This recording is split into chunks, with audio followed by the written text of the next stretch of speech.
And then that's, Okay. stand right there, Delaware. Yeah, if you want to, right there is perfect, because then.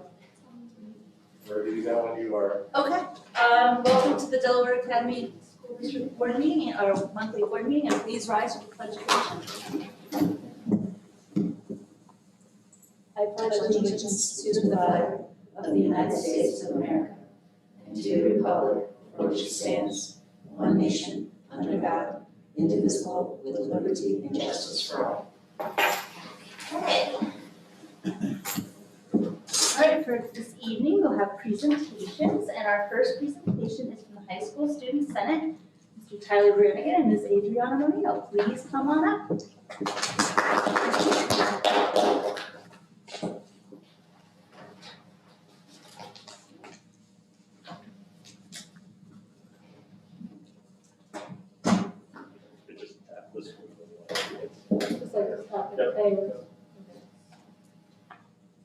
Good evening, ladies and gentlemen. My name is Adriana Marino, and this is my colleague, Tyler Brannigan, and we are here to present to you today a Student Senate presentation for a larger platform for students and our ideas for it. So here's a brief overview of what we'll be talking about today. We're going to be talking about an objective, our concern, and our solution to the problem, as well as our conclusion. Tyler, take it away. Our objective is just to see the student voices of Delaware Academy be raised to a higher platform and have a larger impact in our district. Our Student Senate firmly believes in the importance of a youth voice, and we overall just want to be heard. And thank you, Tyler. The objective kind of ties into our concern. So our concern is that we as students do not feel as if our voice is heard, not only here on the board, but in different places at Delaware Academy as well. So in order to bridge the gap between these two, we have compiled a list of solutions that we would find that hopefully you all would agree to on as well. So our solution of concern that Adriana just mentioned is simply open lanes of discussion between the Board of Education and students and the administration and students. And like I stated in our objective, we just want to see our voices be louder and have a bigger impact around our district. And we believe that resolving this concern comes with the idea of having those proactive conversations about school-wide issues. And like Adriana said, we've created a list of solutions that we think could be used to improve this issue. So for a little bit of background information, our Student Senate used to regularly meet with board members, but it's been a while since we've seen that happen. And currently we do meet with administrators like Mrs. Zimmerman, Mrs. Robbins, and Mr. Schultz, and we have really, really successful discussion, except we are always bringing our ideas and opinions to them, and we kind of want to see that get reversed. And we want to have people ask us questions, and us as student leaders have our voices, needed and want our opinions to be heard. And we would also like to revisit the idea of trying to reinstate those meetings with board members because they were really, really successful. I mean, we tackled a lot of big ideas like not a parole officer, but like a police officer in the building at the height of the gun violence epidemic, just really big ideas like that. And we acknowledge that all of you as board members have really packed days, and it would be nearly impossible to meet at a convenient time, which is why we created a counter solution to this, would be meeting through our administrators like we normally do monthly, and having conversations where you as board members can relay your interests to Mrs. Zimmerman or Mrs. Robbins, and then they can relay that to us, and then we can communicate through our administrators to bridge that gap. Our second option is to place a student representative on the Board of Education. And we have a couple more ideas to come about that in just a second. But our third and final idea is to have students represented on different committees within our school district and things that impact our day-to-day life, like scheduling and just things that impact how we walk in the halls and what time we get to classes, ideas like that. So the student representative is a really forward and really progressive idea, and so we compiled a short summary and list of requirements that the student would be obligated to complete. The student would serve a 1 school year term, beginning at the start of the school year and then ending at the end of the school year. So the student would be of high school age. Students grades 9 through 12 could be provided the privilege of running for this position. And then a cool thing that we would like to include is the possibility of giving a student the privilege of a provisional vote on some topics that impact the student's day-to-day life.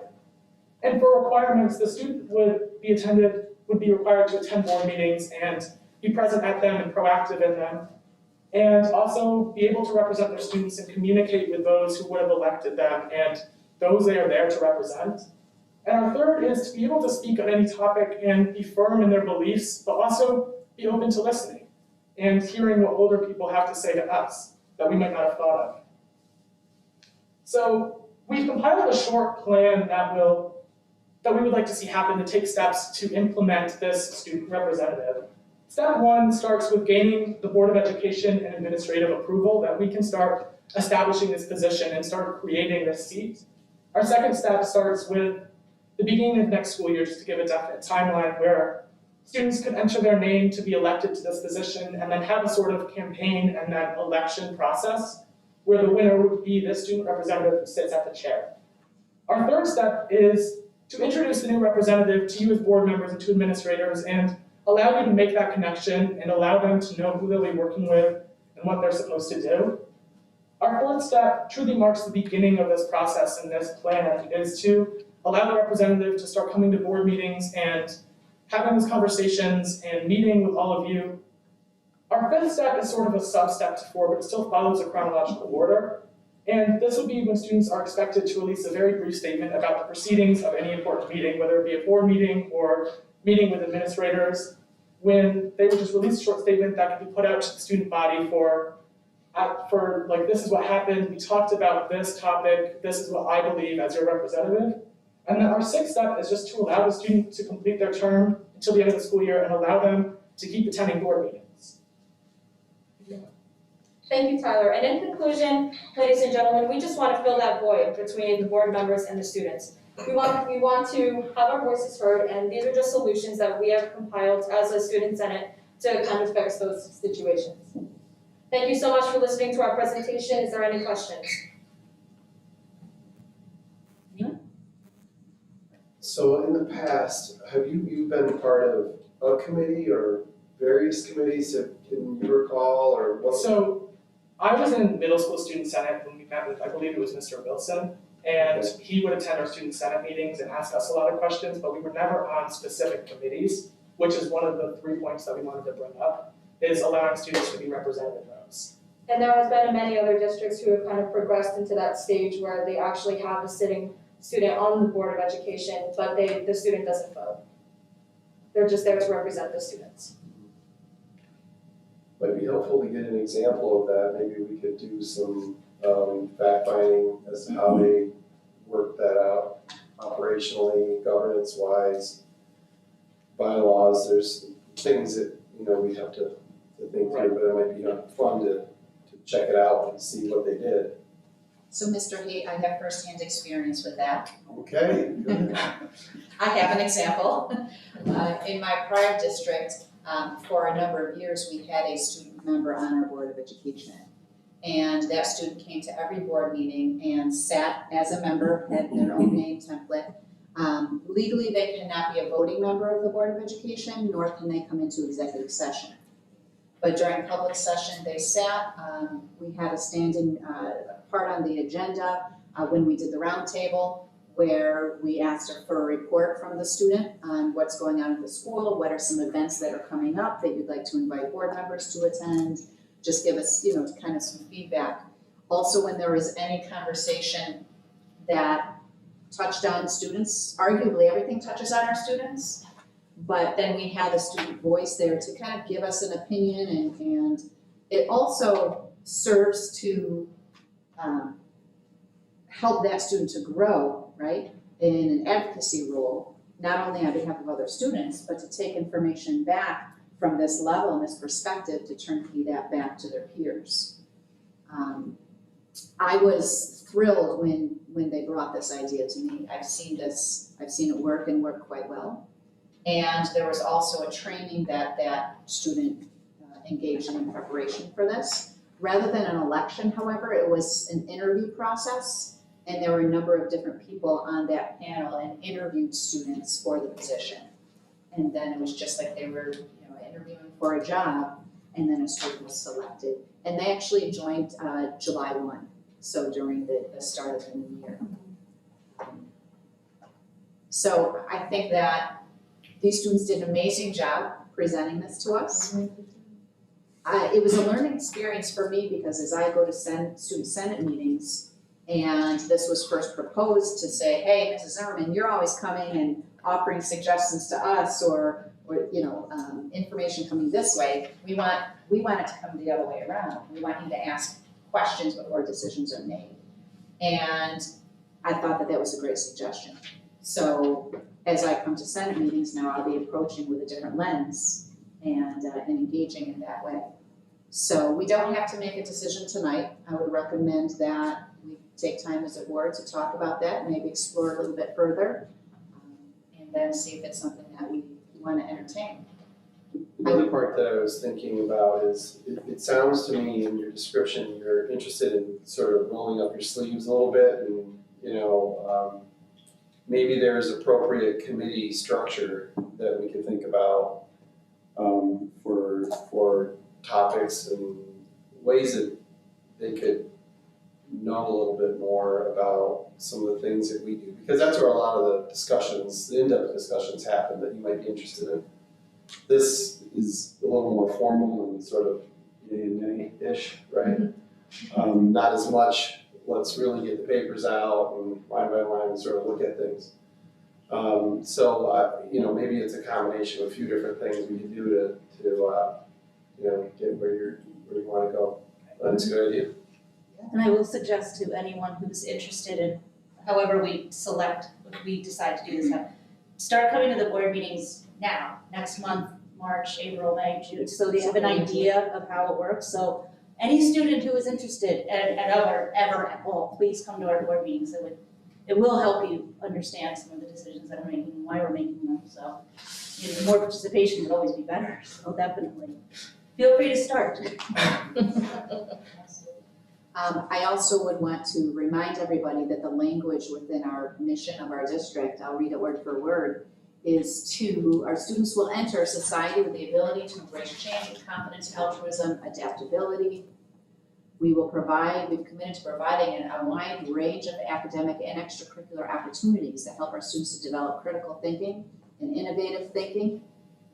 And we will foster partnerships within our region and beyond to support a wide range of career pathways for our students. I would argue that this hits on every piece of that mission.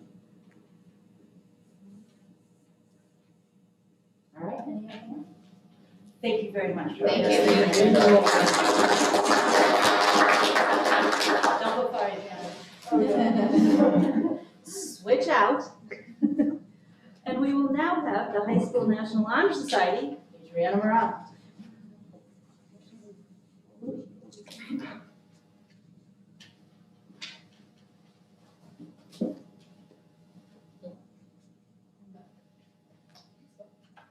Good evening, everyone. My name is Jessica Coleman, and I'm this year's National Honor Society President. This is Sadie Tucker, our chapter secretary, and Adriana Marino, who's a member of Honor Society.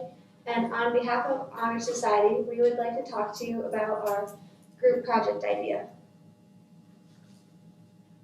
So overall, our group project idea this year is a news channel.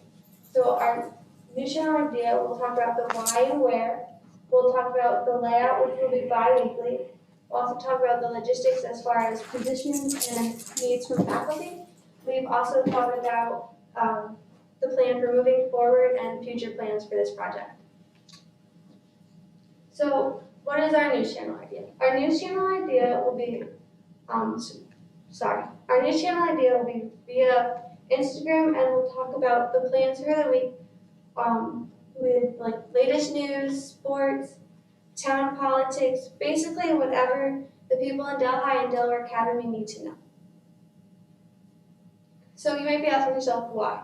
Why a news channel? Well, our news channel is to provide a simple way for people to access the school information, and it will be an easier way, so if it's not posted at the top of our news channel, they don't have to do a whole lot of research to find the information they're looking for. Our purpose is to connect students and inspire them, especially the kids who are feeling alone or disconnected to our school, especially during the times we're in right now. And then the impact, we're hoping that this impacts the students so we can hand it down for generations and National Honor Society groups to come. Where will this channel be broadcasted? Well, our channel will be broadcasted over Instagram with the username delawareacademy.news, and we will also have an email account directly linked to our project, and it'll be delawareacademy.news@gmail.com. All right, so we have arranged a schedule for every day of the week. We're planning on doing, what we're planning on doing is working kind of a week ahead so we are able to keep up with everything. So the first day is Monday, and this would be our local news.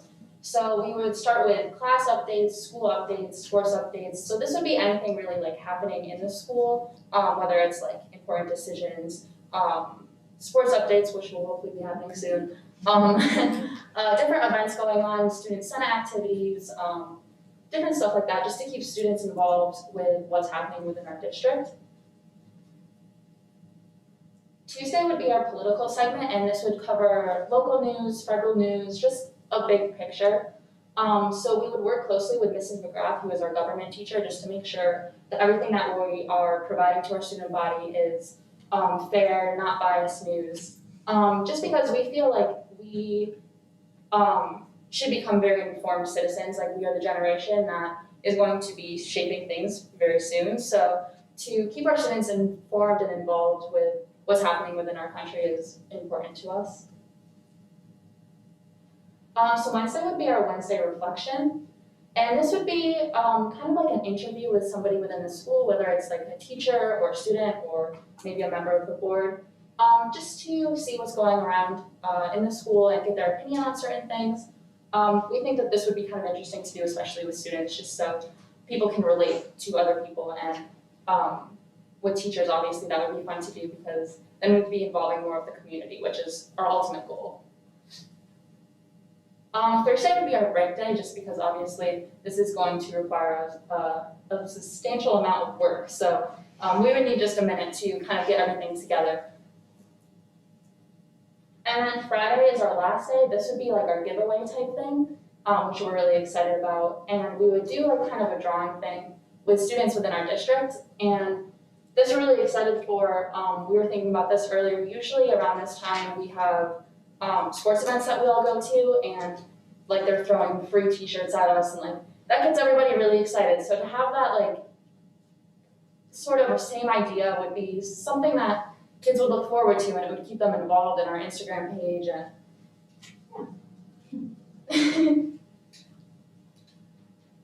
So here, ladies and gentlemen, is something that you will see. There are actually different schools in different areas actually have kind of what we were talking about, only they don't go as far as segments. So here's an example of Benjamin Logan School District, and here's the account. I posted a picture here, and as you can see at the bottom, they have kind of just school updates and just different things that I think the students need to know about. So yes, it is doable, and many districts have done it as well.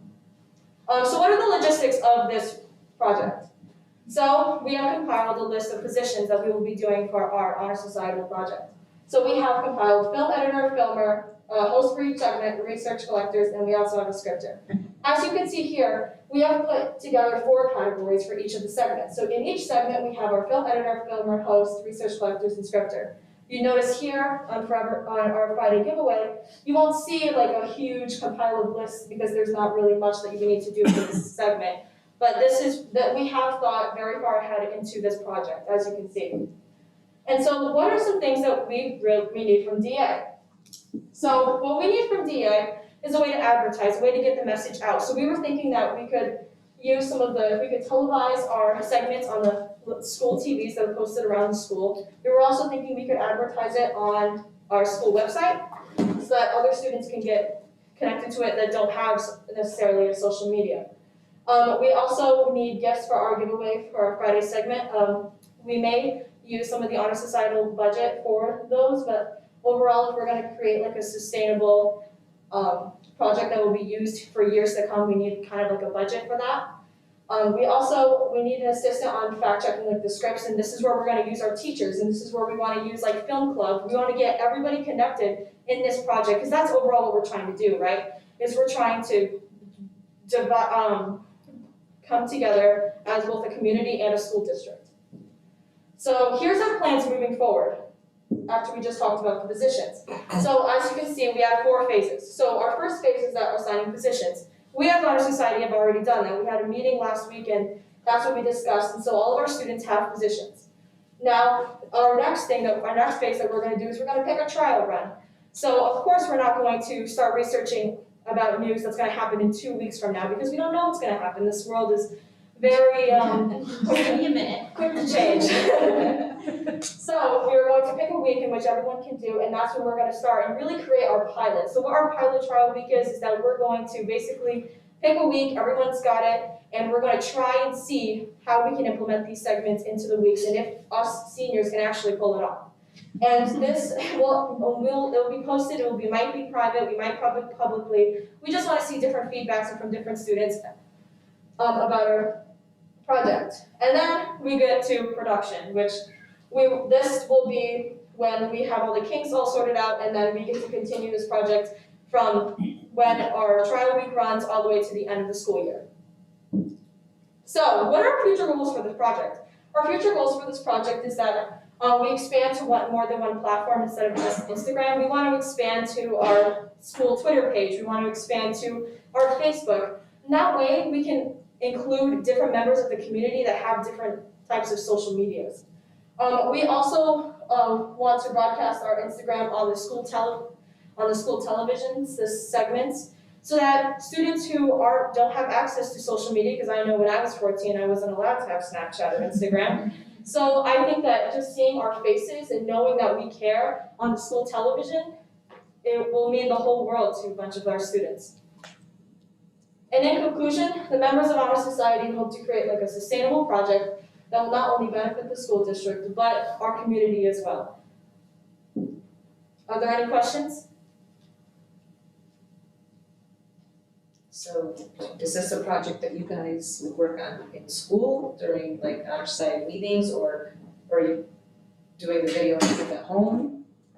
Yes, that's why we assigned different types of positions, but the scripter would obviously have to go and kind of collect that information outside of school, and then they would have to push it off to the next person in line. It's kind of like a step-by-step process which we want to do, and that's why because you can't have a filmer when you don't have the script ready, you know what I mean? So that's what we would do, and we are very effective communicators. We're I have noticed in our Honor Society meetings that we communicate a lot, so I don't think that that'll be a problem. So do you guys have checks and balances in place as far as would an adult or your advisor or somebody look it over before it's put out for everybody? Yeah. So we have a bunch of teachers who are very excited about this, because we expressed our want to do it in the summer of 2020 actually. And we also have Mrs. Zimmerman who provided us Mr. White, who is our, hello Mr. White. Public information specialist. Yes, and he will hopefully be kind of surveillancing us and making sure that we don't put anything out there that isn't biased. So, Mr. White, you will be taking care of the ethics of this project? Yes, it'll be channeled through me. Thank you. I went to journalism school, so that's why I know. Ethics seem to be an issue in this day and age, so I'm nothing against you guys, it's just, there are rules that you don't know about yet, and you will learn them.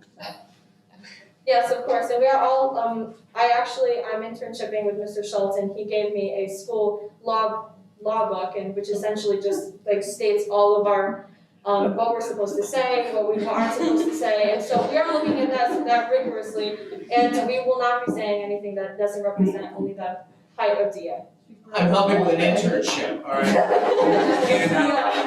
You just provided the tools. The other thing, if you're videoing at home and things like that, I worry, are you gonna have green screen with something that you put on it, or because you have to be careful, not just what you say, but what's on the wall behind you too, you know what I mean? Oh yeah, of course, and that's what we were hoping to, either we can use a wall for the filmer or whatever, but we would have to socially distance the filmer and the host because they're both two separate positions, and we were hoping that we could do that, they could do that for their segment in school, and so we just use the white background. And we're not gonna make it anything fancy or anything like that, we're just gonna have our filmers and our editors, and we're just gonna have a white background if that's the concern. But you can do the green screen. We've got so many ideas with Yeah, Shepherd. and then you can just put whatever digital thing you want on the back of it. And like you're sitting there, it's like you're sitting in front of the White House. It's like, no, for real, it's like, it's really cool. These students have thought and considered this on levels that many adults do not. I've been so impressed working with these student leaders. Somebody mentioned up there, well, we'll be shaping things soon, or we'll be shaping the future. They're shaping it now. Really, and I'm not saying that to blow smoke or anything, it is just, really, I've just had the pleasure of working with both of these groups through the fall, and I'm just continuously impressed with they ask the why, right? They establish relevance, they talk about impact, they talk about connection.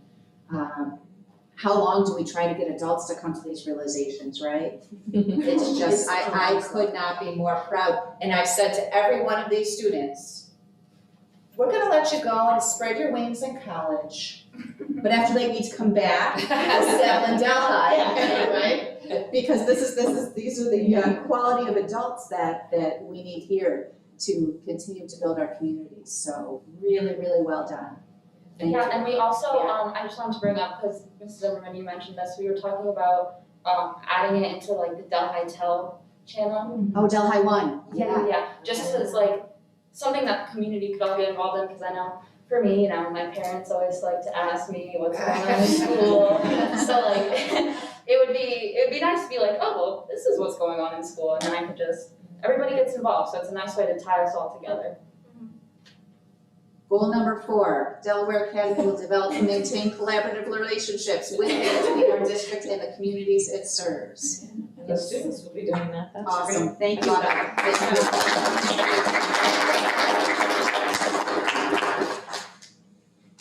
Okay, oh, I'm supposed to keep running the meeting, I'm sorry. What's gonna happen next? I can't imagine what's gonna happen next. Okay, we are now moving up to public comments. This is when public comments are submitted to the district clerk prior to the board meeting to be read. Do you have any comments submitted before hearing?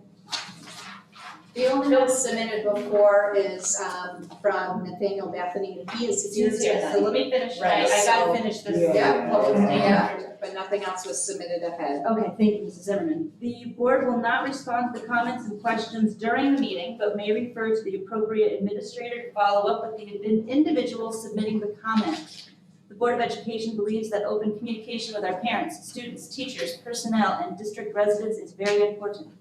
For this reason, the board sets aside time at the beginning and end of each regular board meeting for public comments. However, in order to focus on tonight's previously scheduled agenda, as a general rule, the board will not be able to respond to your comments and questions at this time, or may refer to your comments and questions to the administration. Either way, we will have it as a subject of a future meeting. Either way, please be assured that we welcome and take your comments very seriously. Please limit your comments to no more than 2 minutes, and in order for the district clerk, or in this case, Mr. Gary Schultz, to maintain accurate records of the meeting, each individual is requested to state his or her name and address. Mr. Nathaniel Bethany, class of 2000, will be speaking to the Board of Education during public session regarding a proposal to start a program at Delaware Academy. Mr. Bethany.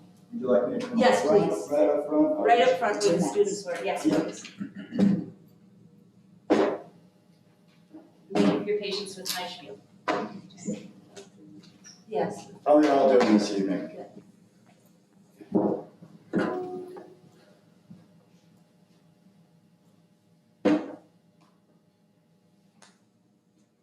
All right, so I don't know if, I know a couple of the faces out here. My name is Nathaniel Elijah Bethany. Okay, I'm a graduate here of DA, and I come before you guys probably as one of the luckiest graduates to come out of Delaware Academy. I've been in 19 countries without getting on an airplane. I've been every state in the US besides Alaska and Hawaii without getting on an airplane. And you know, when I went to school here, I was one of those students that did not fit into the box. I didn't play sports. I didn't do anything like that. I was kind of a troublemaker. My younger brother John was even more of a troublemaker. He had in total 128 days of in-school suspension, 22 days of out-of-school suspension, and it was absent 35 days. So that just tells you what kind of kid he was. Unfortunately, when my brother was, he was 17 and it was in 2004, so I think it was about 2021, he died.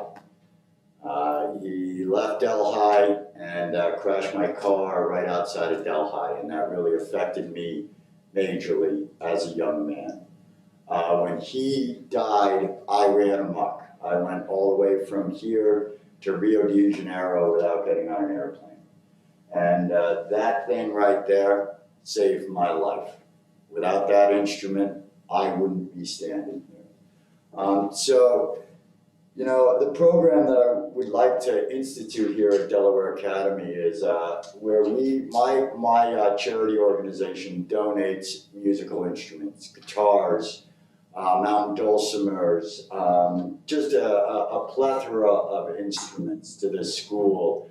And I want these guitars to be given to kids in 9th grade, or instruments given to kids in 9th grade. And if they graduate from high school, I'd like it if you guys or Delaware Academy or my organization gives it to these kids when they leave here. What I'm trying to get kids like myself and my brother and a lot of other kids that don't fit into that box incentive to graduate from high school, you know. And that's what we're trying to do here. I've already, this guitar right here was donated by Robin O'Leary, who is a former graduate of DA.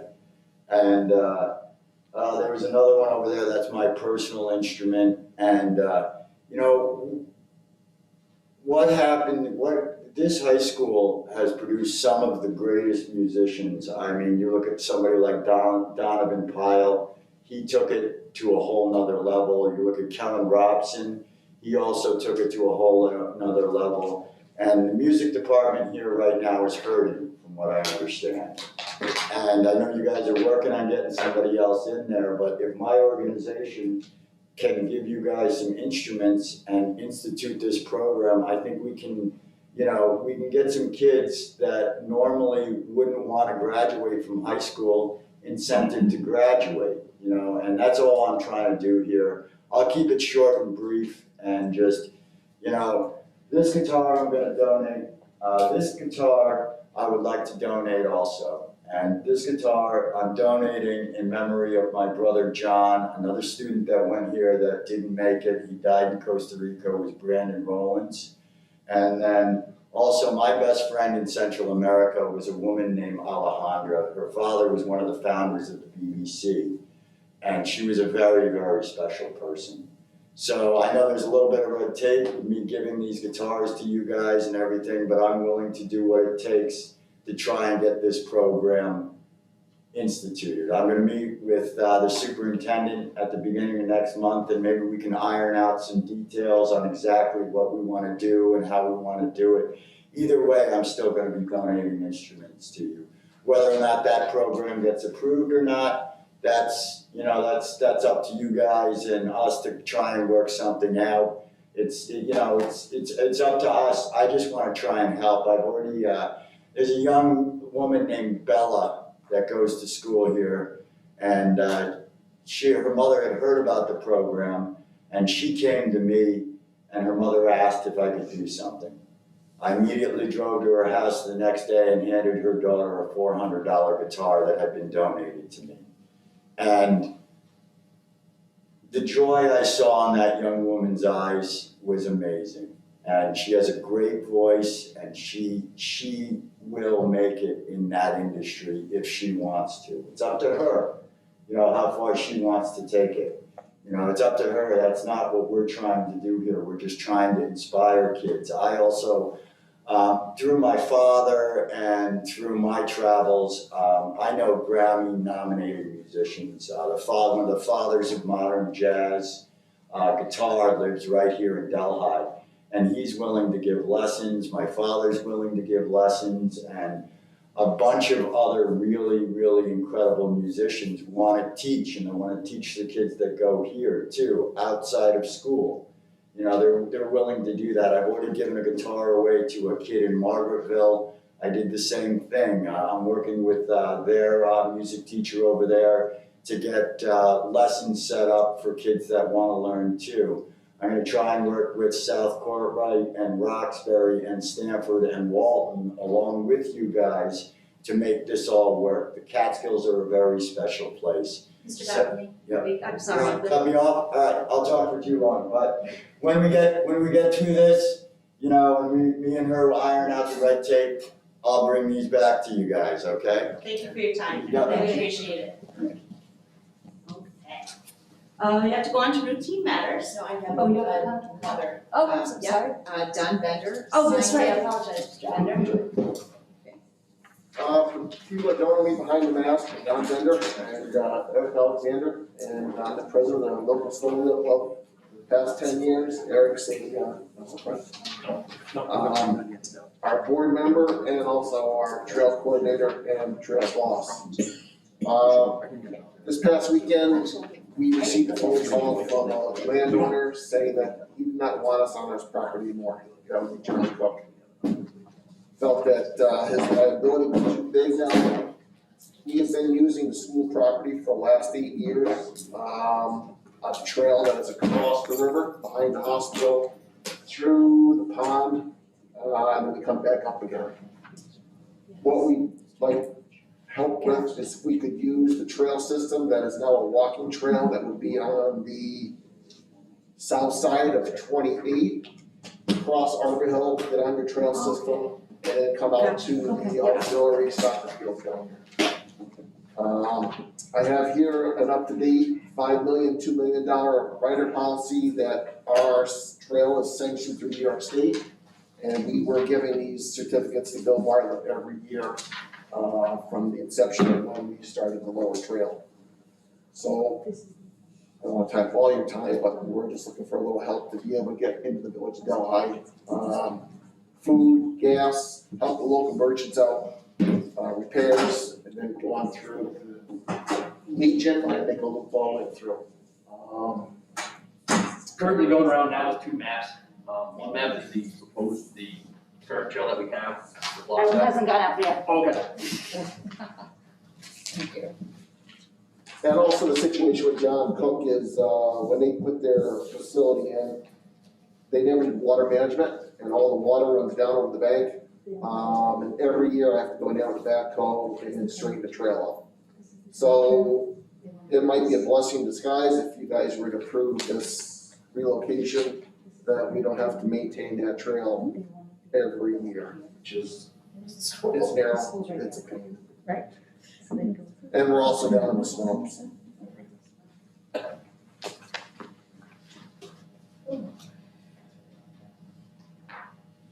If something was to happen, we'd be willing to fence off, you know, so it's just a limited access, we wouldn't let people allow on the auxiliary field down there, get a straight shot up into the walking trail, and then get them all the way down to Arbor Hill, which is, once we get behind the elementary school, we'd have no other place to go but just to Arbor Hill.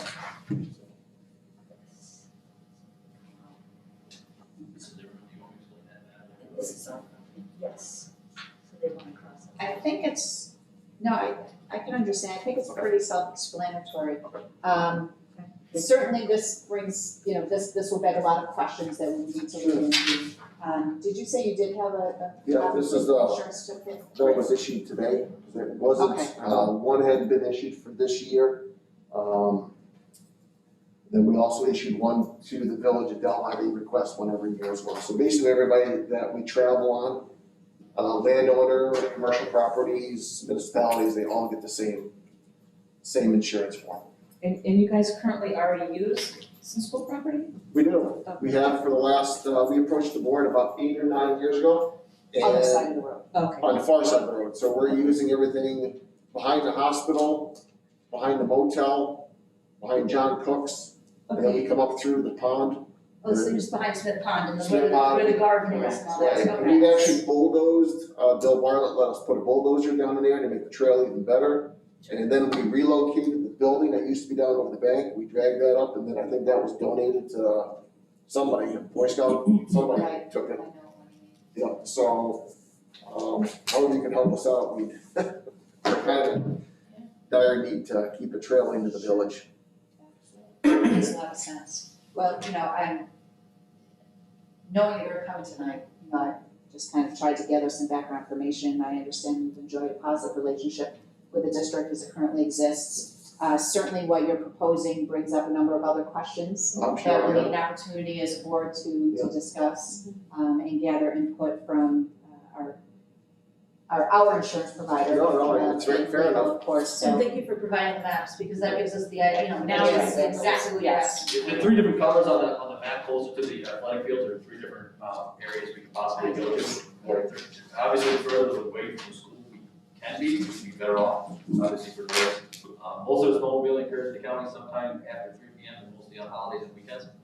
But occasionally through the day, you do get a straggler that will come down and get fuel or whatever too.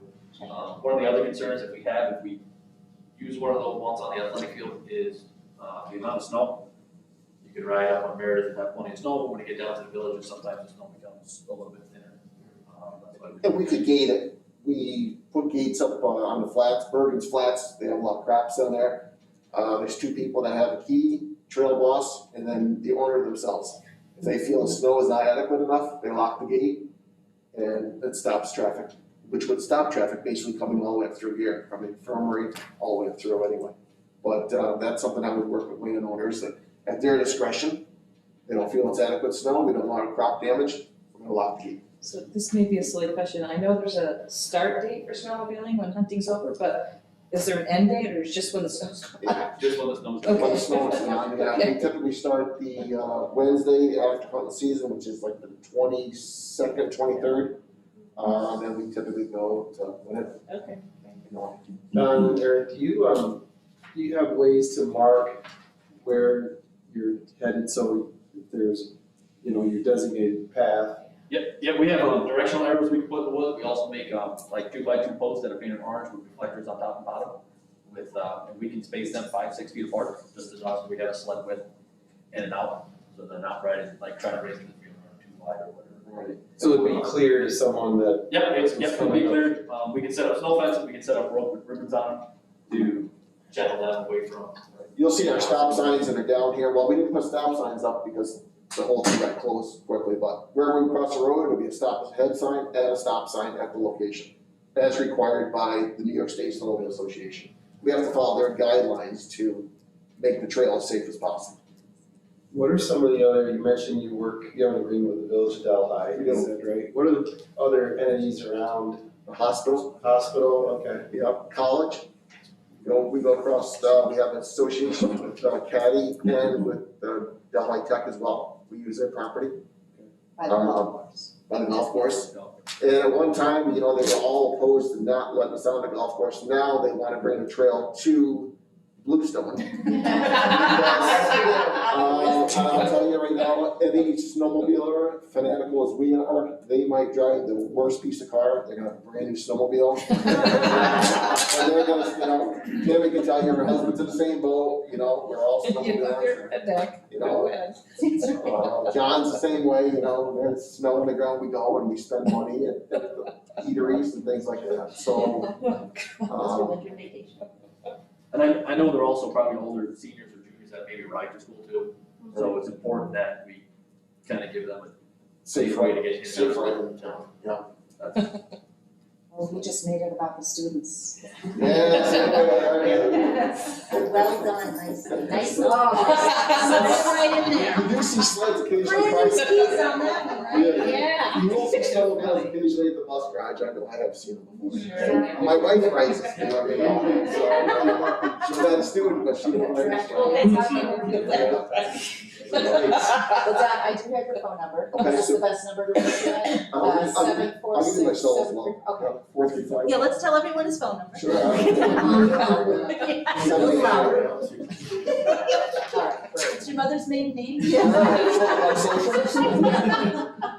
MasterCard, Visa. Certainly, if we have other questions. Sure, We'll compile those. Yeah, definitely. And unfortunately, I know you guys have a meeting, snowmobile season could be end tomorrow. And we don't wanna put you on a rush, but whatever you guys could do to help us out because the village is on us to say, the commitment we had with the village is they were gonna let us have a sanctioned trail into the village, providing it was a sanctioned trail and we're off the roads. I spoke with Rich Max, he's like, listen, this voids everything if you don't keep a sanctioned trail.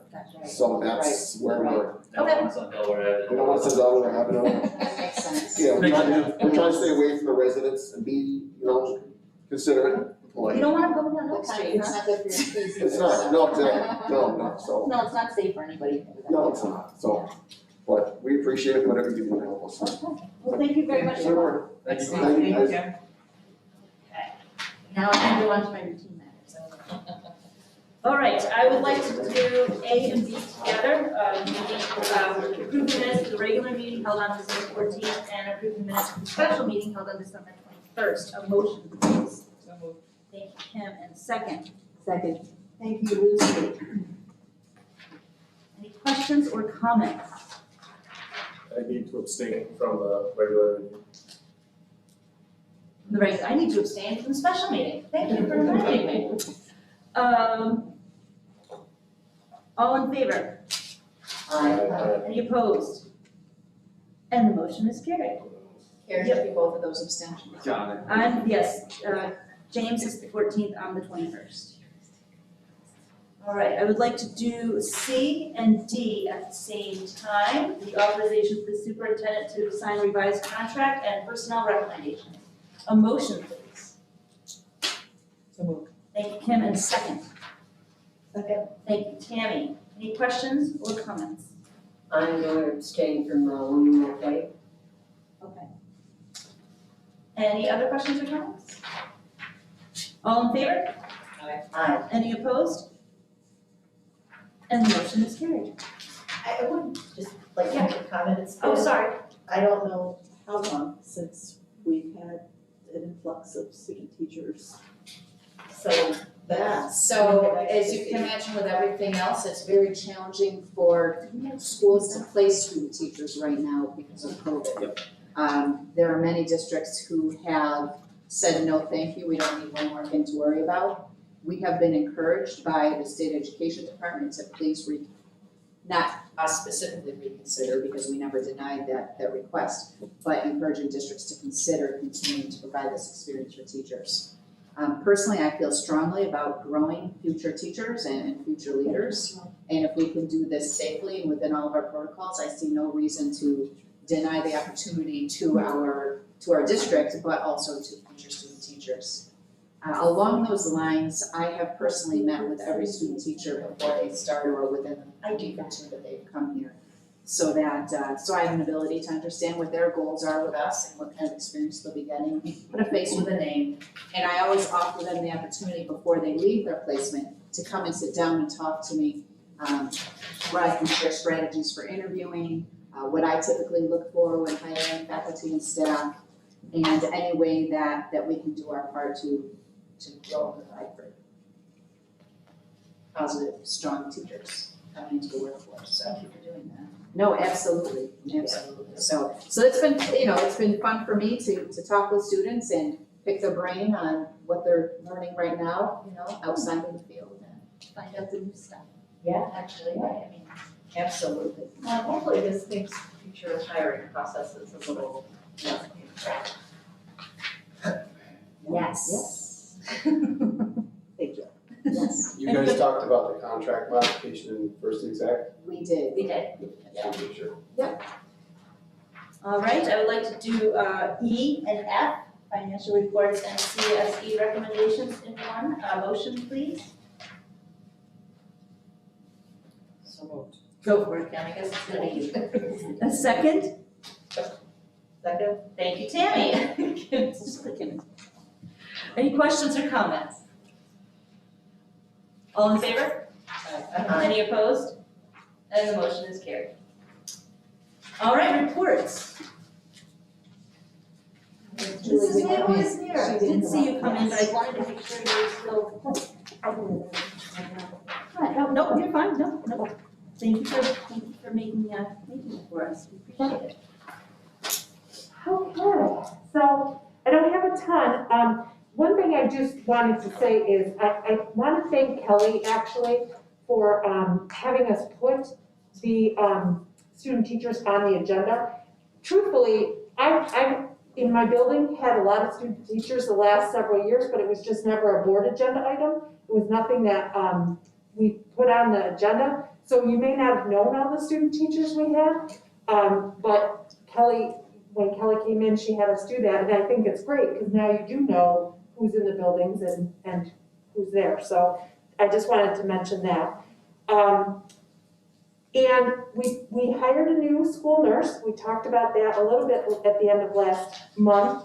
Her name is Alicia Jones, and Carolyn Ruff, she worked with Carolyn Ruff from the 4th to the 15th of January, and then Carolyn retired, and Alicia's been doing a really nice job for us ever since. So people hear a new name from the elementary office, that's who she is. I've been doing some observations. One of the things that I just wanted to mention is I've done a couple of online ones because I have the remote-only specialist. It's really amazing. They get these kids so excited and so involved, even online and from a distance. It was amazing. I was so excited. I called Mrs. Zimmerman after one of them. It was just so much fun to watch, and the kids ask if they can speak with each other on the link, and it's just really cute. And they're doing a nice job, even online. So I started attending an online PD session called Leading the Way with Robin, Kristen, and Kelly, which is kind of neat because we're all new together, and I really kind of am enjoying that. We have our second one coming right up. So I attended a kickoff meeting with the contractors who will be starting some construction in the elementary cafeteria and library in the fairly near future. They came in and they were working on timelines, so we met with them. Lockdown drills are started, and the reason that I'm mentioning that, because you know we do them every year, is I just wanted to make sure you know that we're doing them for the maroon and white cohort. So we do one with maroon, then we do one with white, and then move that way. And last but not least for me, before our next board meeting, I have another staff member who is retiring from the district. Connie Beal has been with us for several years. And I'd like, on February 16th, she retires from our district, and I'd like to thank her for her years of service and wish her a very happy retirement and good luck in the future. That's all Any I questions have. for Mrs. Maple? Thank you. Mrs. Maple? Mrs. Rose? Come on up.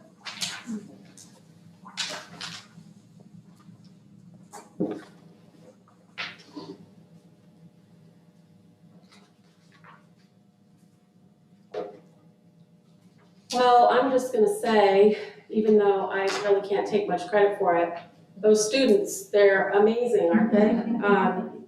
And that's really why we do what we do, but they keep me going, that's for sure. We've got some amazing students in this building and in the elementary.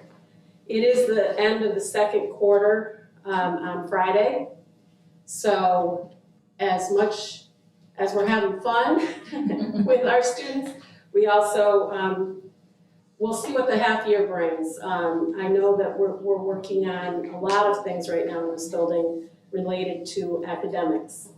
And you know, the remote learning, we're seeing that isn't necessarily the best way for all of our students to learn, at least in the middle school, high school level. So the counselors and I are working on a lot of different strategies that hopefully at the next board meeting you'll hear have made, you know, some changes in how things are going.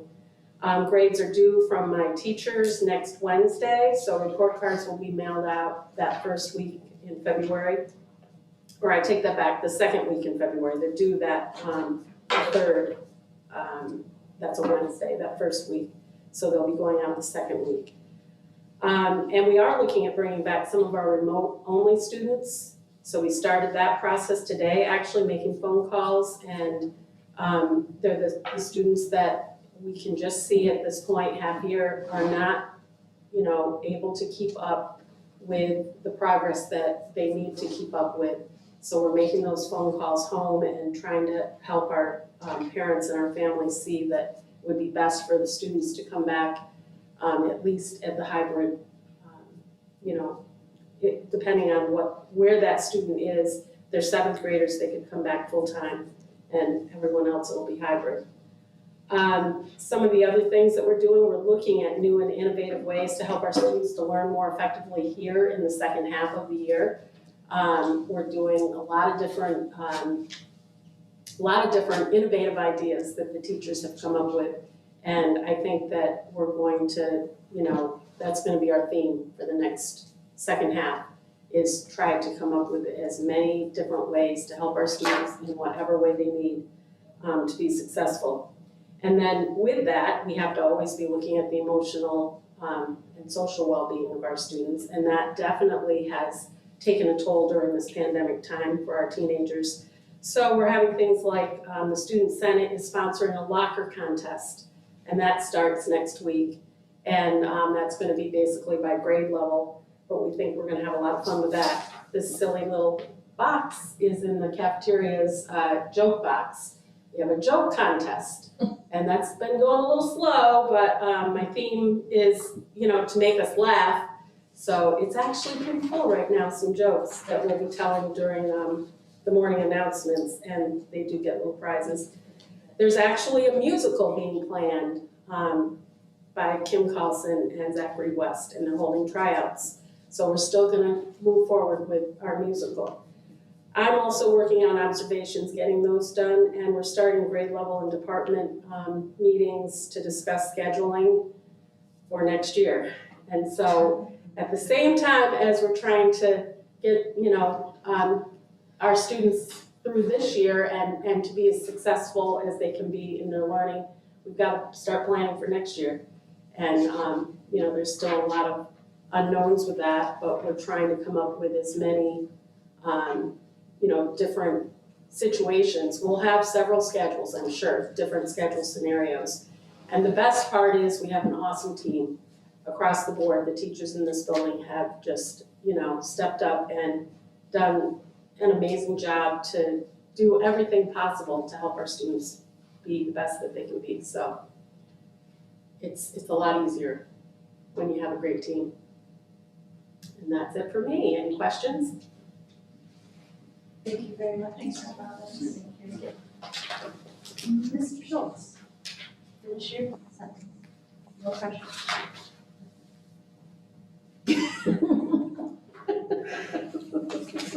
I'm doing this for Sue. Yes. And thank you for doing this. Would you like me to take minutes now for you? Yeah.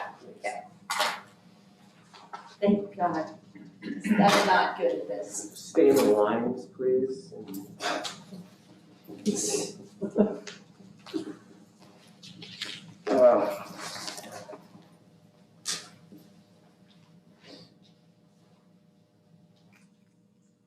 I'm going to hit on a few things. I'm going to piggyback what Julie was talking about with it. We had a kickoff meeting last week with the contractors for the capital project. We were lucky enough, I wouldn't say lucky enough, but we are currently not using the cafeteria to the capacity we normally would.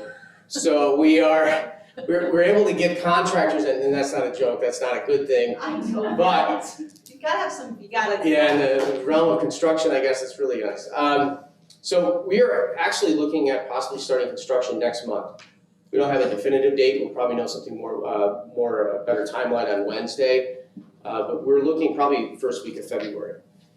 So the two areas that will be, they'll hit on first will be the elementary cafeteria, both the seating area and the kitchen, and then we will do the elementary library also. The elementary library, we have started moving all the books and the bookshelves out into the indoor resource room.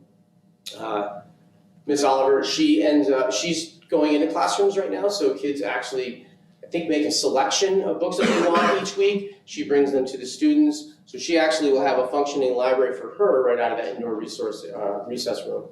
And then we will take the kitchen, we will actually do cooking, and we put all the meals into to-go containers, which we do now, and the students eat in the classrooms in the elementary building.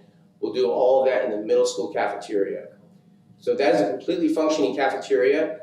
We have that under the same license and certificate as the high school cafeteria, the current middle school and high school cafeteria. So it's already been inspected and it's ready to go. The equipment was good? Yeah, good to go, yeah. We had that refurbished some items in there probably about 3 years ago, but it's fully functioning and ready to go, so we'll take that, truck that up to the elementary and then disperse to the classrooms. So we have another meeting on Wednesday. The meeting last week was really kind of a meet and greet, and then we will look at a timeline based upon the contractor's needs. So we're hoping to have all of that completed before probably around the middle of the summer, and that way, when everything goes back to normal next fall, we will have a fully functioning cafeteria. So, and library too, by the way. So, state aid runs and budget. So for the new board members, we'll get a crash course real quick in how state aid works. We end up getting aid runs in January. And basically it's called the executive proposal or the governor's proposal. And that is the first peek at what the state or what the governor his budget and what he plans on dispersing. From there, it gets battled back and forth, and then they kind of usually meet in the middle. Last year, they didn't meet in the middle that much. There wasn't much to give out, and there's less to give out this year. So we are hoping that the numbers that did come out right now will be a little bit better due to more stimulus possibly from the new administration, but I wouldn't hold your breath. When all is said and done, our aid numbers are basically flat across the board. Right now, they are foundation aid, exact same numbers last year. Almost everything is exactly the same. So we're working with that kind of framework, and we'll start to build the expense side, which we're probably about halfway done with that right now, and then we'll match those together to see where we are short or if we have any excess. We have a budget workshop beginning, I think March. Yes, so we'll have a lot of that completed already. Besides revenue numbers, I don't see any big surprises right now. Healthcare is relatively low. We've been relatively low for probably 8-9 years now. And I don't see it jumping more than probably 1.5% going into next year. Some changes you'll see, probably some big jumps that are out of our control would be in TRS and ERS. They're dependent upon the market, but the market's done relatively well, so but we may see a little bit of increase. Other than that, I don't see there's no surprises I feel right now except on the revenue side. You know, the good news is they talked about a 20% aid cut. That was not reflected in his budget, which is very promising. And some of the aid that was cut back in the fall, in late summer, we lost 20%. We lost a little over $100,000. It's supposed to be reimbursed as of March 31st. We'll wait to see that. So. And that's the only aid we lost? Yeah. Oh yeah, they were projecting quite a bit more, but they kind of put the brakes on. Trying to think, COVID vaccinations, things like that, we're pretty involved just about every other day with some kind of new information regarding vaccinations. We really hope that we could do something here at the school. It was proposed from Chenango County, actually. We've started a little bit of that process. If you paid attention to the news, they're not being distributed as quickly as they wished. There are sites locally, more Binghamton, Albany, large vaccination sites, but the local sites, we've only seen 1 week of it. And we're hoping to see a little bit more. The issue with the smaller sites that we're seeing is that we're encouraging everyone to get vaccinated. Believe me, we wish everyone could do that as quickly as possible.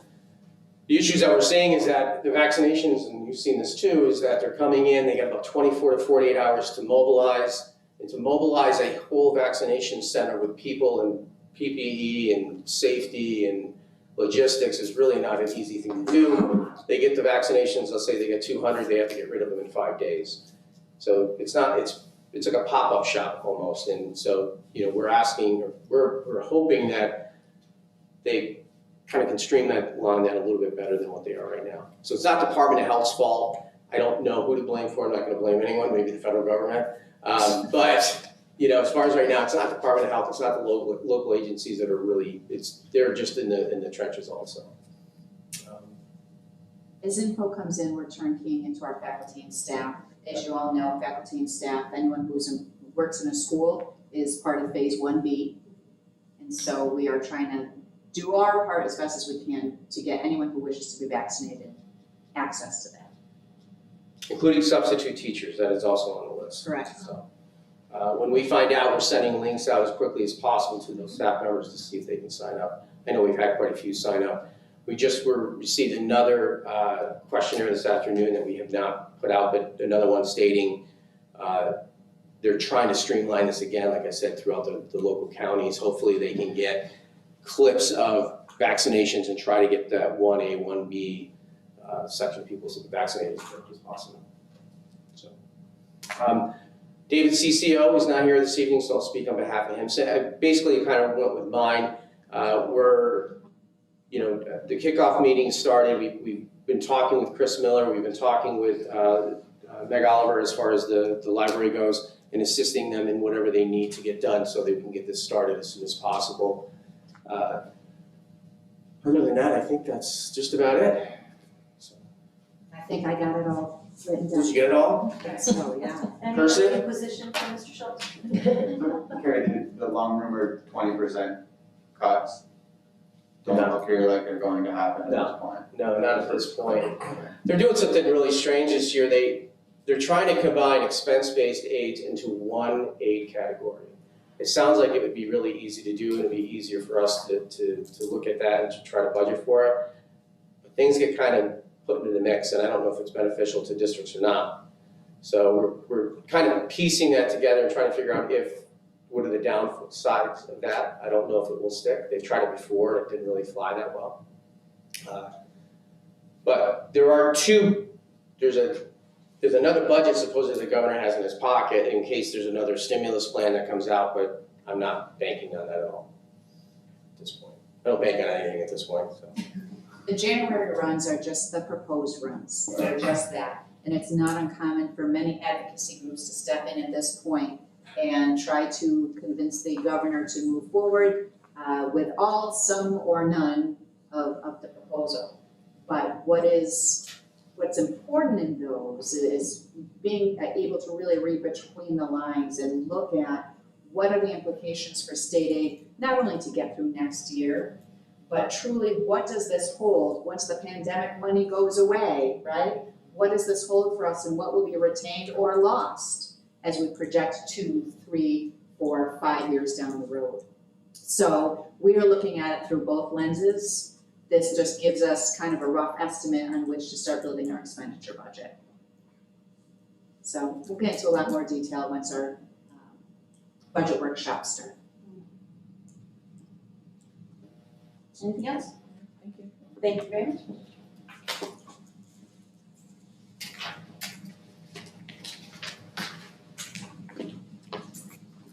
Okay. Special Education and Student Services, Crystal. Thank you very much. Come on down. Welcome to your first presentation to the board. Thank you. I was gonna say, this is officially day 6, so I might be the shortest report that you hear tonight. I do wanna say that, the staff has been so amazing. Meetings were set up, I met with all of our special education teachers, they either through, a personal, conversation or through our Zooms. They've been amazing, they welcomed me. I can't thank this administrative staff enough, in making the connections and certainly our custodial staff who have been just amazing with helping me get the room together to be welcoming for students and for families and for our meetings. So again, can't say enough about the staff here. I've been walking around, trying to get to know everyone, trying to get to know the building.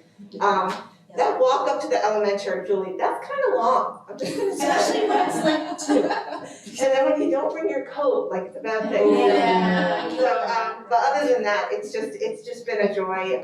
Trying to, right now, I'm embarking on a little visitation tour. So we're heading to, Norm and I are heading to Franklin tomorrow, as well as the Carousel Center. We're gonna see our CPSC kids.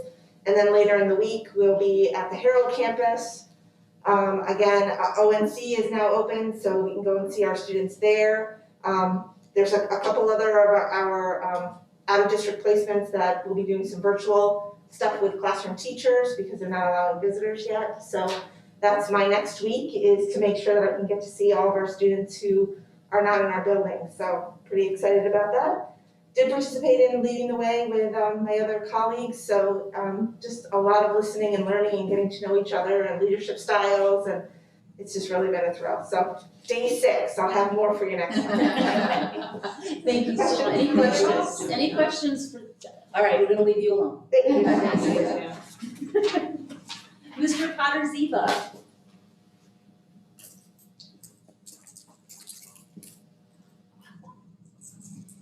Thank you.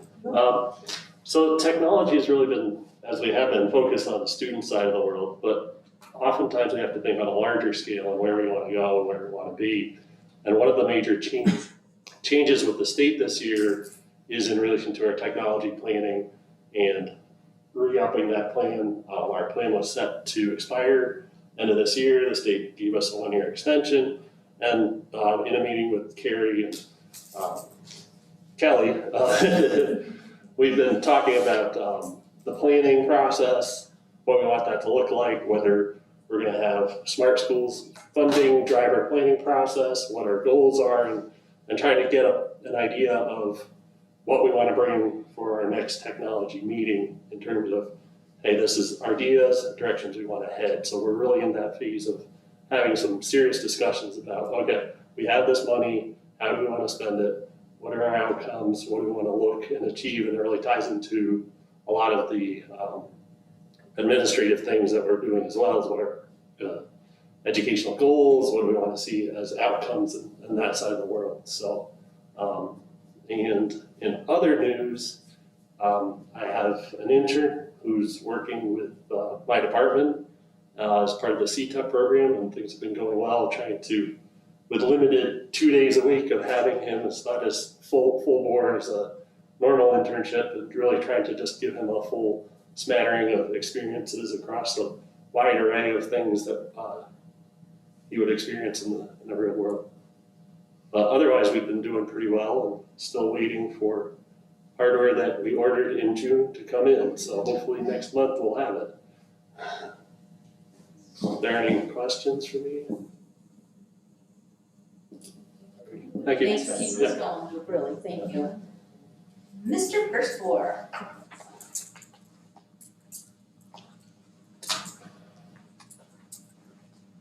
Good evening. I don't have a whole lot. Everything's going well. We did participate in the state ed staff development required training here at the beginning of the month. All drivers and monitors have to do. And currently, I'm finishing up with state audit for 19A, the bus drivers unit. Usually they do it every 3 years, or unless there's an issue, it's the 3-year mark. So they request a lot of different stuff, and we send it, and waiting for the results on that at this time. Other than that, everything's going well.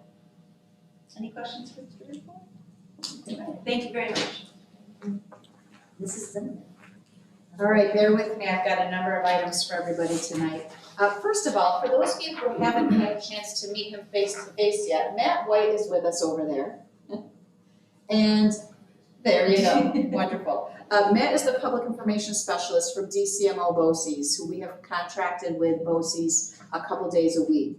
Matt has come in and worked real closely with a number of different people in the district as we are deciding where to head with our website, for example, and reevaluating and perhaps switching platforms to upgrade our website.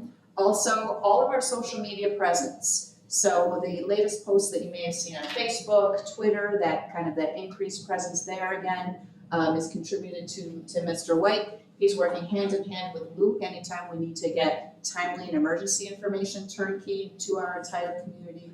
So that's been more efficient. And he has just spent a lot of time, boots on the ground, getting to know our student body and getting to know our advisors for different activities so that we can continue to celebrate all the things that make the district awesome.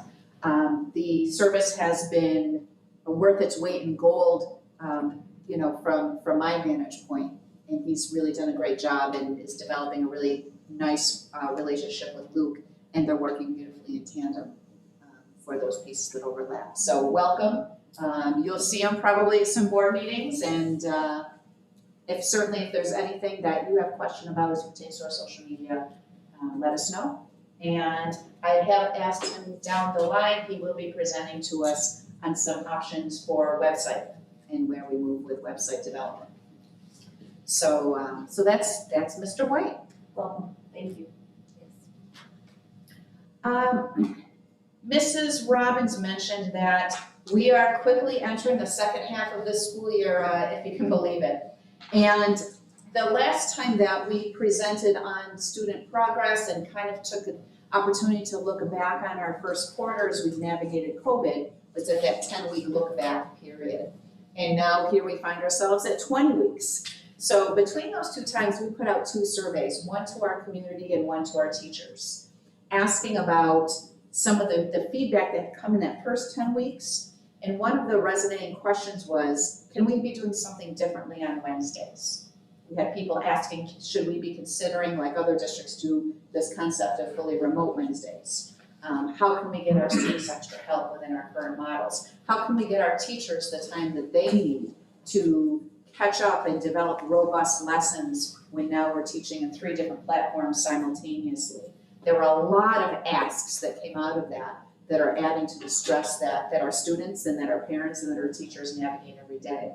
So Robin and I put together a presentation that we shared with our teachers most recently at a faculty meeting that looked at the results of both of those surveys.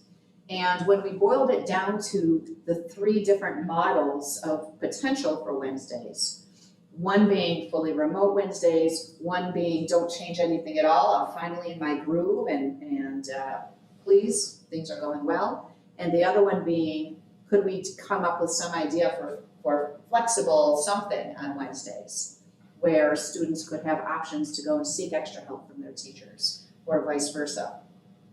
The responses were interesting. We had about 35 responses on the teacher survey and 260 responses on the parent student survey. Out of the parent student responses, close to half were students who came forward and shared their opinion. The distribution among those 3 models was interesting. While our teachers were very interested, almost half endorsed the concept of fully remote on Wednesdays. Our students and parents responded quite the opposite. That represented the smallest proportion of responses, with almost half saying, we need our kids to be in school, please don't change that, but we also need something to change and need greater flexibility and opportunity for our students to have their needs met during that time. Interestingly, the proportion amount who said no changes at all, please, was the same. About 30% of both teachers and our students and parents said we're good where we are. So at face value, I found that interesting, but then when I looked at all of the narrative comments and feedback, the rationale behind endorsing both of those most highly endorsed items on either side, there was a lot more overlap. So that kind of had me look closer and really question, how accurate those percentages were.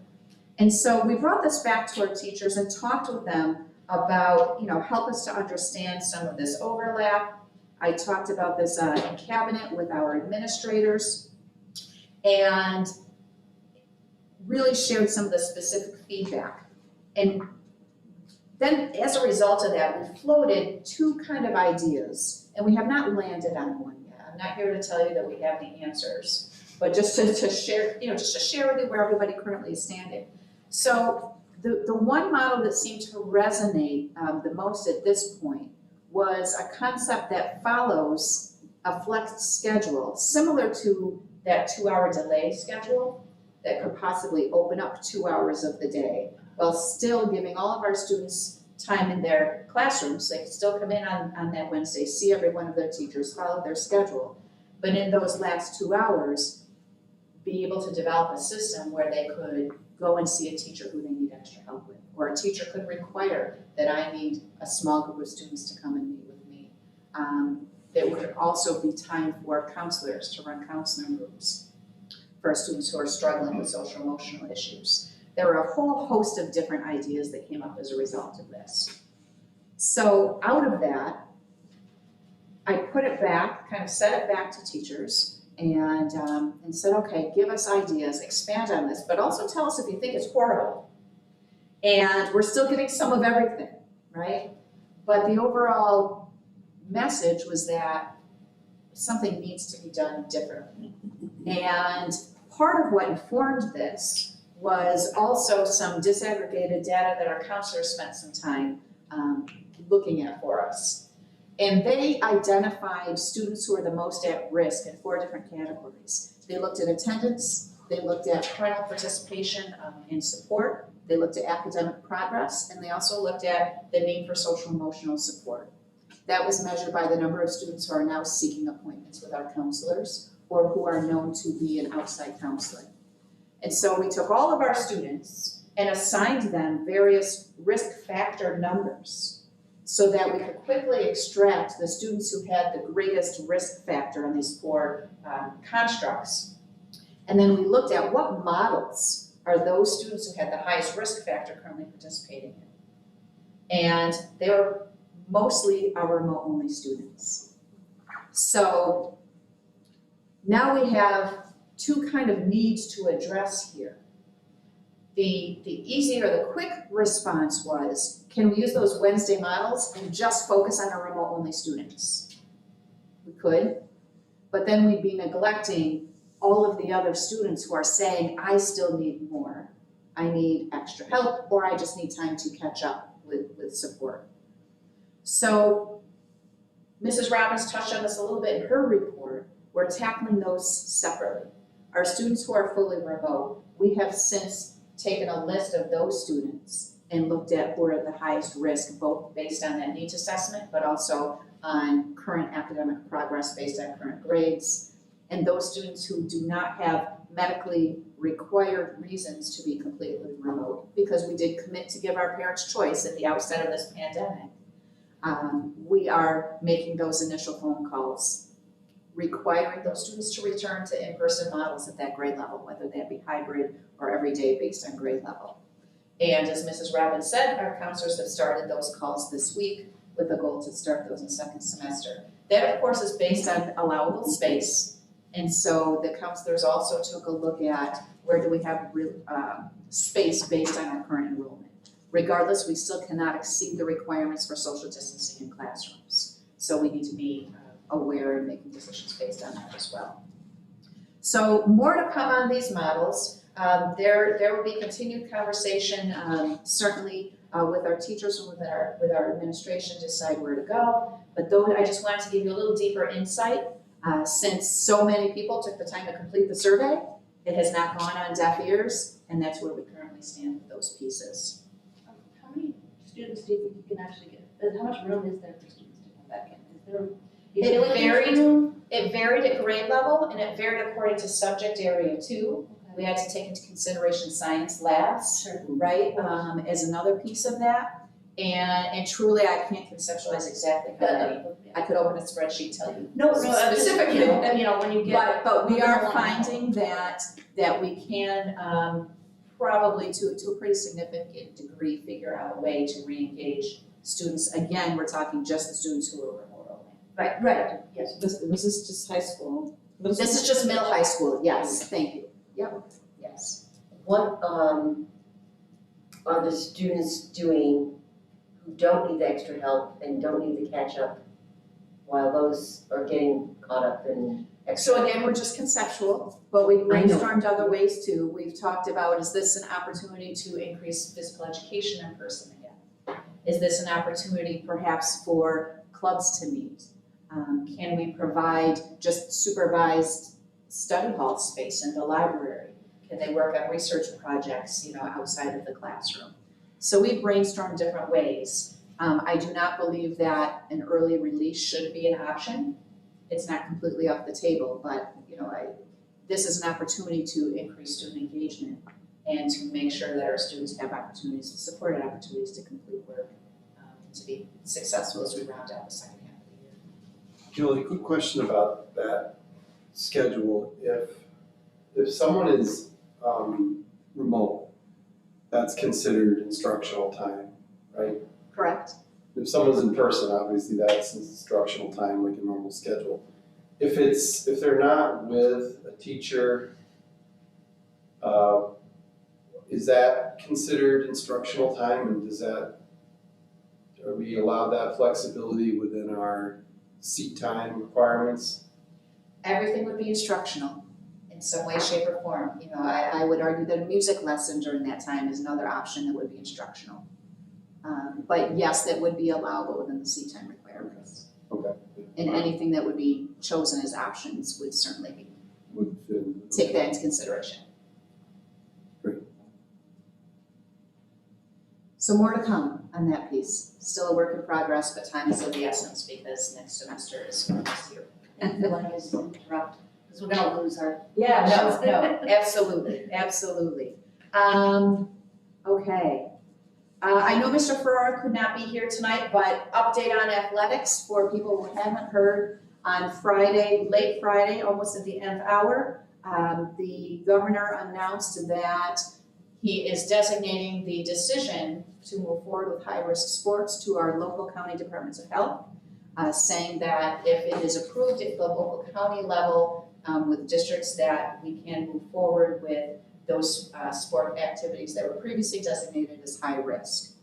There was an update that came out from the New York State Department of Health website that I prepared so many things for you today. That was not one of them, surprisingly, but I can certainly forward that to you if you're interested. Basically, it's an update from the August guidelines that just pretty much says that within the prose on page 5. But beyond that, it does not establish any more rigorous guidelines in terms of implementation.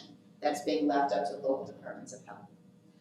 We have a meeting of our MAC League on Thursday of this week and a Section 4 meeting on Friday. I will be attending both to advocate overall the opportunities for our students to maximize those seasons for all of our students to play those sports that we would have had in an entire school year. Keeping in mind, of course, that the decisions that we are making now regarding how that will play out are not as simple as assuming that fall sports will be fall, winter will be winter, spring will be spring. Because of the time of year that we're entering, we have a whole host of different things to consider as far as that goes. So I will be advocating for folks to be thinking creatively about this in terms of what we're playing when, where does it make the most sense to do so, and how do we do that to maximize opportunity for all of our sports in an equitable fashion that still ensures safety. We don't have answers yet on spectators. We know that our athletes will be asked to wear masks. That's a pretty safe assumption at this point.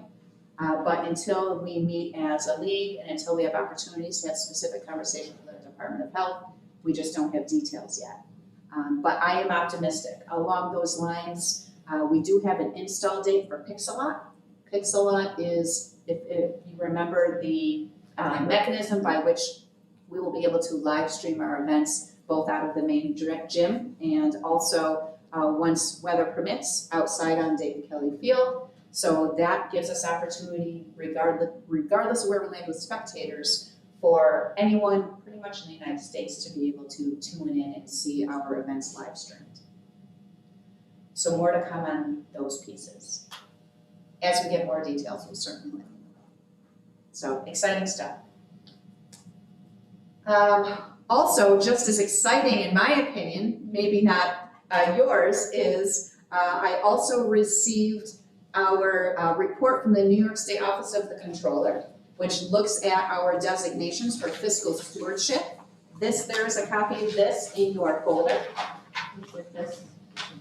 I'm pleased to report that for another year, our district received no designation in the areas of either fiscal stress or environmental stress. Just to give a shameless plug for our business office, this really is a reflection of the financial stewardship long-term that this district has enjoyed, not just under the leadership of Mr. Schultz, but with every person who works in that office. Everybody has a role in the things that they look at. I've included 2 other pages that just gives you a general idea of, okay, how do they come up with these numbers? what are the kind of things they look at? You know, they look at things like, have we been intentional and smart with the way that we designate and use our fund balance? They look at proportions of overall deficits to what we have in all of our reserves and our balances, just overall cash flow and healthy transfer as far as that goes in terms of identifying whether we are under fiscal stress or not. A score of 0 in this area is somewhat unheard of, and the very best that you can get. In order to receive a no designation, you need to be between 0 and almost 25 points. We got a 0. It's pretty amazing.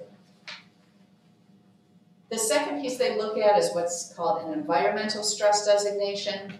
And these are factors that are a little bit less in our control, but yet we're called to mitigate nonetheless. Things such as rates of poverty, class size, teacher turnover rates, changes in our property values, the degree to which our community comes out and supports our budget every year, those types of things, and then they score you based on that as well. We also received no designation on this, falling within that first range. So this is a testament to the work that was done prior to my arrival.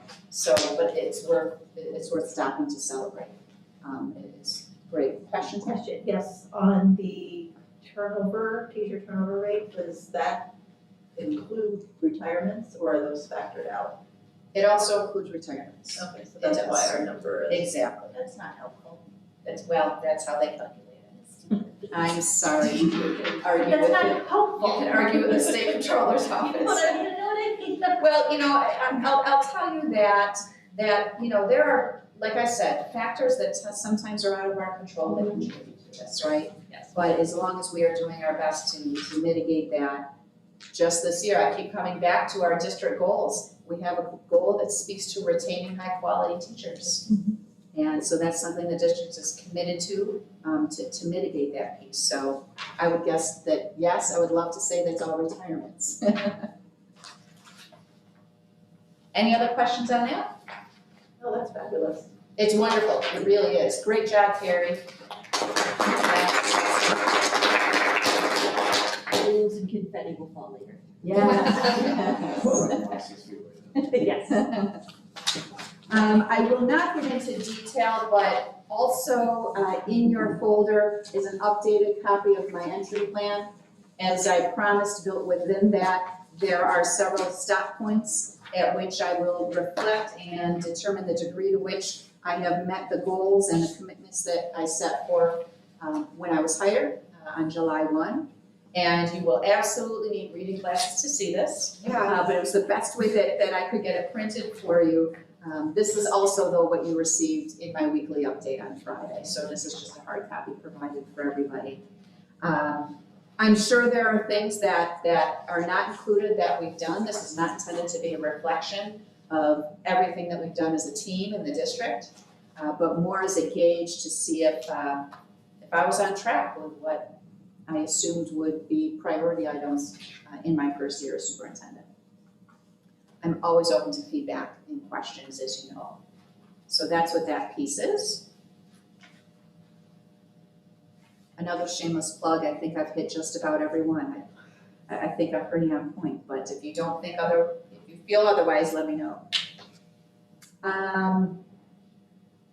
Mr. Schultz gave us an update on the vaccine.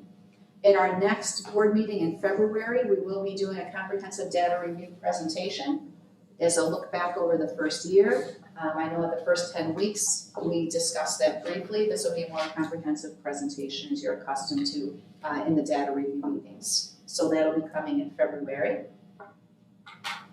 Also, hot off the presses today, as if these announcements from State Ed don't come fast and furious enough, included in your packet also is this from the New York State Education Department. They are in the process right now of mobilizing to propose a federal waiver for our New York State assessments. So that includes our 3 through 8 assessments and our junior regents exams. This just came out this afternoon for immediate release. What this means is they will go through a public comment period, which starts tomorrow through February 5th. So it's a very short window right now. I will be turnkeying this with a link to the survey, not just for our teachers, but I will be meeting and asking Mr. White to get this on our website so parents have the opportunity to get in. This is the time for our voices to be heard in regards to the appropriateness of putting our students through New York State assessments and Regents exams in a year where we have had so many other things to worry about, where despite what I would say are probably the best efforts on behalf of our teachers in our region, we still have gaps, and to no fault of our own. And so I would advocate for people to complete this. Please, regardless of where you stand on the spectrum or where you choose to advocate, we need our voices heard on this particular topic and on this issue. As I said, I will be turnkeying this to our teachers and then also have this right on our website with a link it's a very brief survey, just asking about your experience during this pandemic and your opinion as to whether or not our students should sit for these assessments. There's a second waiver. The second waiver extends this to accountability factors. So, should we be using results of state assessments, for example, as we move forward with APPR, as we determine our accountability status as a target district, district in need of improvement, or district who's hitting all of our targets? I would argue that there are many other ways that we should be determining our success as a district outside of what the traditional pre-COVID accountability status items were. There are also a few questions on the survey that touch on this as well. So the New York State Education Department will be requesting waivers from the Federal Education Department and also plans on including any feedback. There's also an email address that you can email State Ed directly with any statements that you'd like as far as this goes. So they will take that, and then what happens next is they will, if the waiver is approved by the Federal Education Department, then they bring that back to the New York State Board of Regents, and they encourage the Board of Regents to act on that. Hopefully this will all happen by the end of February, and we will know our status as we move forward of New York State assessments and Regents exams for our students. When would the assessments start for 3-2? I don't have the That's okay, schedule right here, that's yep, in front of me. Is it like, yeah, but is it? It'll be after that for That's- sure. yeah, so I wanna everything- say, Robin, do you It's know? March and April. So you End of March, But you early wanna April. know as early as possible. Oh, yeah, we Yeah. wanna know right now. We would have loved to have known in the fall. Right, Yeah. yes. So, yes. I just wanted I people mean, to understand the one thing urgency of that this. they did say way back a couple of months ago is that, and that's why we've been thinking this announcement would be coming, is that they still would only want us to test face-to-face. So we could only test face-to-face. We just finished simulations, which were tough enough. Right, We actually had to participate in CBT simulations for the first time ever this year. So if you recall the rationale that was provided for the cancellation of the January Regents exams, I would argue that we are in no different situation right Yeah, now, what's the, Right. is it, right? the leaves might be on the trees, but that's about it. I think the other thing you find is that there's probably a wide disparity of people's level of preparation for those tests. I mean, we're probably, in good shape, but maybe some places aren't. And so, there have been a lot of school districts that have seen kids very little this fall, and That's right. I think you'd see, sort of results all over the map if they really did that. Right. Absolutely, and then to tie that to Yeah, accountability the implications of is it, absurd. the variability are. Absolutely. What's the teacher supposed to do if the school's been shut down for 3 months? That's just not fair. That's right, that's right. And, we should be focusing on our priority standards within content areas. And what are those pieces that will enable our students to advance and to move forward? And can't we just narrow that in and focus on that deeply? It only makes sense. However, if I am a high school teacher with a Regents exam, I don't even know where to begin to shore that up.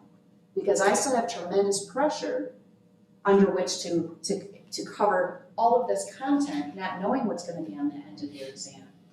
And at what expense? It's at the expense of our students. It's the expense of true quality time where we could be exploring content in so many different ways that's so much more engaging. You've heard me on my soapbox before. And I think it's just robs our students and our teachers of the opportunities to do that. Not to mention all of the social emotional needs that we address. To really focus on relationship and engaging in content in ways that we know are best for kids. We don't need these assessments looming over our heads. So, thank you for your attention to that. To the kids, it puts a lot of pressure on the kids. Absolutely, absolutely. So I do want to end on a good note. I received 2 emails today that I just can't help but sharing. So Mrs. Gregory reached out to a student today, encouraging that remote-only student to return, and was promptly received this email from the student. Hey, I never in my life before said that I'm beyond excited to start school. My mom has but one question. How do we report my 10th? Okay, we can do that. We got that, Mrs. Robbins? We're talking. This is wonderful. Terrific, that's great. One more email from an elementary parent. This was to Mrs. Mabel and I today. As we are at the mid-year point, I want to thank you for providing a stellar remote option for school this year. It has been greatly appreciated. I know it is not the ideal that we may have envisioned for our student entering a certain grade level, but overall it has gone really well. Ms. Pollock gives away the grade level, but I need to give kudos to our teachers. Ms. Pollock is obviously awesome and has made the experience fun and educational for her remote students. I am grateful for the hours you put in and for the dedication that you provide to our school district. So, yeah, absolutely, good stuff. That is all I have. Okay, any questions for Mrs. Zimmerman? I think you have answered them all, thank you. All right, now we'll have committee reports, and we can begin with the athletic committee. We'll see okay?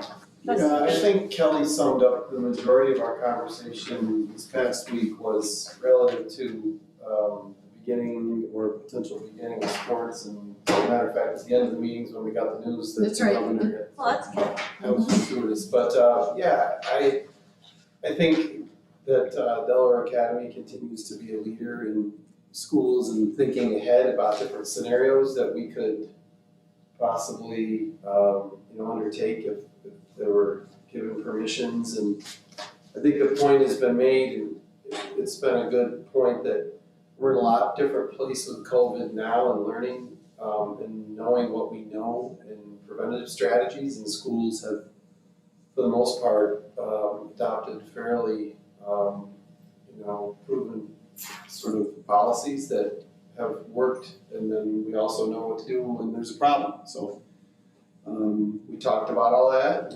We had input.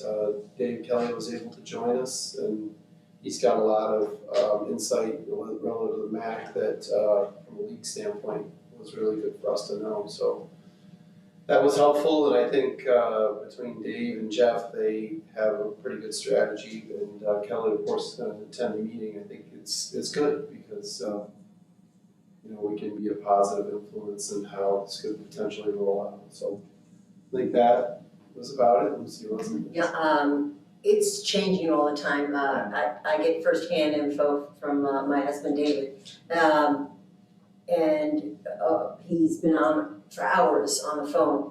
And what will happen is, okay, well, if we do this with this sport, that means this sport only has 3 weeks of the season. And yes, they're gonna have to be, it looks like there's gonna have to be some conversion or overlapping, I should say, of some students playing more than one sport for a period of time. But that has happened before. But there's so many unknowns, it's just, and then they're having meetings, and again, we have to wait for the Department of Health, because they might kibosh it. Right. Or not. The one thing that is true for us, and it's different all over New York State, is the demand on the facilities. And we, Right. you know, in looking at starting the winter season in early March, or spring season, or fall season in early March, sorry, it's the fall season, and it'll be starting in March, I got used to saying that. You know, there'll be an issue with our facilities league-wide and where we play, what fields are ready, what can you do on those fields, where do you practice, that's, you know, creating a lot of the coordination like she's talking about. And some schools, we're gifted to have so many gyms available through Ingenuity. And there are some in our league, I think my husband said, 3 that There's only 3 have that 2 only gyms. right. And But makes the it outdoor more facilities, when they, you know, start to play things like soccer, football will be not easy to do in March around here. And it can't rain at the wrong time, and it can only rain for Rain, so I'd be thankful if it rained more. So.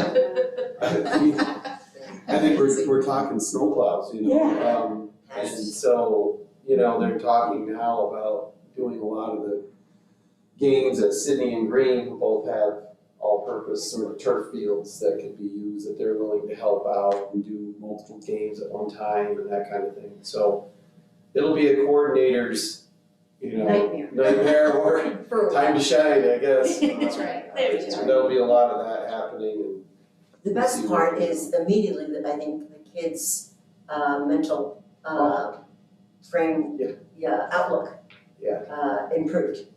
And like, a glimmer of this is going back to normalcy, at least. And that is what we're hoping for. Is there at least an agreement with everybody that, we're gonna start? well, I think that, back to what Kelly was saying, there is a certain amount of dependency on the local health departments, and the MAC League covers 4 counties.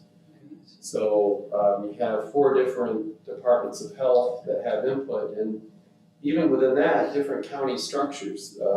So Broome County has a county executive, Delaware County has a board of supervisors, so you deal with multiple entities and it's different across the state how you do that. So I don't read in that, as far as what I'm reading so far, that there are people that are polarized against it, but I think given that they've been tasked with the responsibility, they're gonna wanna see that people are following all the right precautions and have the measures to take if something happens, you know, what do you do? I did read, there's a lot of back and forth on social media. Of course, Nate Wall is our local sports writer and promoter from WCDO, and he listed some concerns that he had heard that were common concerns, and I think one we're gonna have to work through at the league level is that if there's a case in a school, then games would have to be canceled. I don't know if that's actually true, because if that would mean if a 4th grader has, you know, gets COVID and there's a shortage of teachers, we'd have subs and we would have to close, or even say an 8th grader in this building, that wouldn't mean that you couldn't, if those students that play that sport weren't impacted, it wouldn't mean you'd have to cancel a game. We have become so skilled with mitigating every case. So some initial feedback or a question that I received was, we're an all-time high right now in COVID infection rate. How can you even possibly be considering this? And to that, my response was twofold. Number one, our infection rate in our school does not reflect that. Schools remain some of the safest places to be. And number two, we have become so skilled in our ability to dissect and to mitigate every single course. We've become almost experts in contact tracing and in protocols and understanding how all of that works, so that we can very, very astutely target and determine how can we stay open, right? Has really been our motivating factor. And so that has resulted in rather than going all remote, automatically having that be the assumption, we have to go all remote, so, because we need time to think about this and plan, which was absolutely the case at the beginning of the year. We've become so skilled at that now we can quickly determine, all right, we can localize it to this small group, and now we can make decisions based on that. I see athletics as an extension of that. And if we can mitigate risk and, strategically determine how to stay open as long as it's safe, then that's absolutely the approach that we'll take. In following to that, if a school is entirely remote for a period of time because of that, and the implications on a group of teachers, but not necessarily the team in question, you could be remote and still have games. Right. Because your school is not closed when you're remote. Theoretically, yes. It's Right. just that there's a group of people that may cause contact tracing, but if that, back to your point, does not implicate those that are participating, you wouldn't necessarily. So those are assumptions that are out there, some, saying different things. We just have to sort of work through to make sure that everybody's on the same page. Does the MAC League have to all agree on the same way forward? Because the population density of Bergen County is completely different than Delaware, League so has to, yeah. we do have to, okay.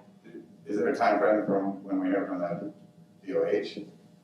I don't know, I don't know if we've heard anything from. So we have a MAC meeting on Thursday, and we are hopeful that we'll have responses before we even meet on Thursday.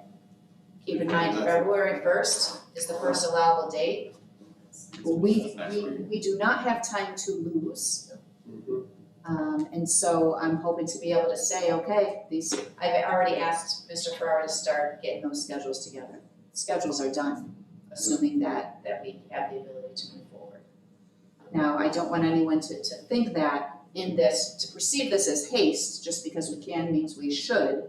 We're still going about this in a very strategic and safe way. That has not changed.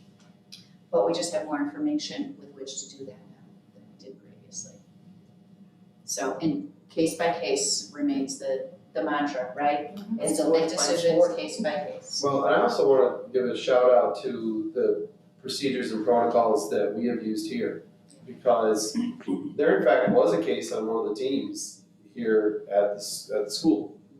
Now the person's also a student and they're in band too, so it's not just that this was isolated to the gyms. But I will say, there was not spread in any of the rest of the members of the team. So what does that mean? Because we're sort of seeing this a lot, across a lot of different entities here. And that means PPE was used, that means cleaning happened, that means people got a hold of people with contact tracing quick enough to isolate it and shut it down. Things work, had none of those things happen, you might have more people that have it. So back to the point, we've learned a lot about it and we're doing it, and I think that proves that if there's a concern, it can be quickly adjusted to address it, so you don't have this, outbreak kind of feeling. Any questions for you? All right. Board Liaison Committee? We met this Wednesday via Google Meet, and the topics were covered. First one was the email, which was a two question thing sent to teachers, that things they want the liaison committee to bring up, things that they wanted to, high points they wanted to bring up also. And there was a trouble in getting into all the teachers, so hopefully we'll have something by February 17th. It was, a topic that was covered was the stress level of teachers who, especially in the elementary, where their rooms are being used for specials. And so when it's their prep time, it's very difficult for them to use it in the most productive way.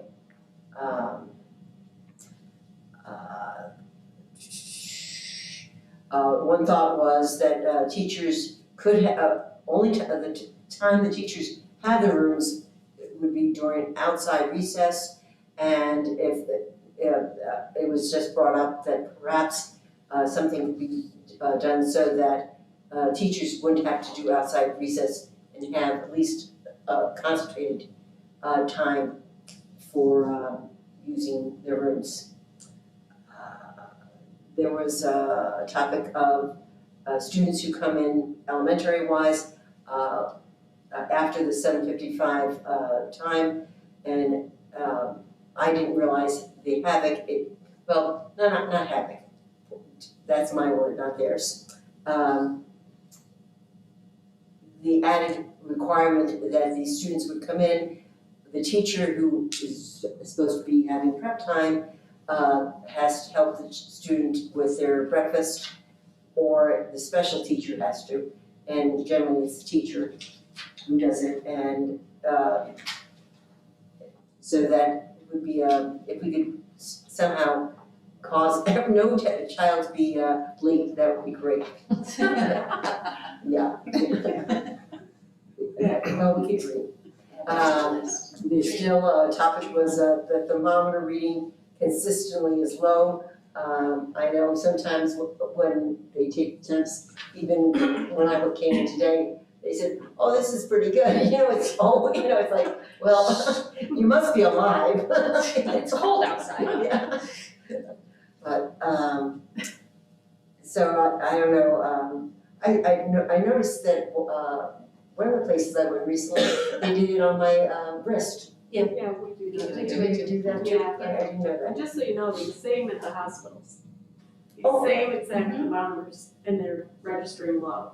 Yeah, and, no, you're right, because I've had appointments and they said, then it's like, okay. I don't know what We're from the that is about. Northeast, we have a, And one of the topics also was that instruction is still at a fast pace. There's a concern for students that was expressed here too, who are not logging in during remote and are also not doing assignments. What will happen to these students? How can they be helped? And I think anybody who cares, and it shows that we have a caring faculty, they're just pulling their hair out and trying to figure that out. And it was brought to my attention, even teachers who are willing to help those struggling students after school, what happens, well, the parent thinks it's a great idea, the teacher thinks it's a great idea, but then the student doesn't report back for the extra help. They have a free or a special, and they go right to the bus. So that's another thing that has to be, ironed out. So even when there's a willingness and a plan, there's a frustration or there. And our next meeting is, like I said, February 17th. Lucy, how many meetings does this committee have? Once a month. And sometimes, For the beginning of the year? yes, well, this is only our second one So this 2 year. meetings, okay. When things are going at a pace where they're not fruitful, we don't have them. And Sure. we understand that it's too hard for the teachers, things are going at such a nice pace. It just, it reminds me of almost a student senate saying, they just want the board to know what's happening. You mentioned a lot about the elementary, middle high school teachers, Not very much from them at this point, no. and how many classroom teachers are attending? 1, 2, 3, 4, 5, 4 teachers. Last 2 meetings. And did they talk at all about potential suggestions or solutions to any of those concerns they brought up? Other than perhaps getting somebody to help with the recess, or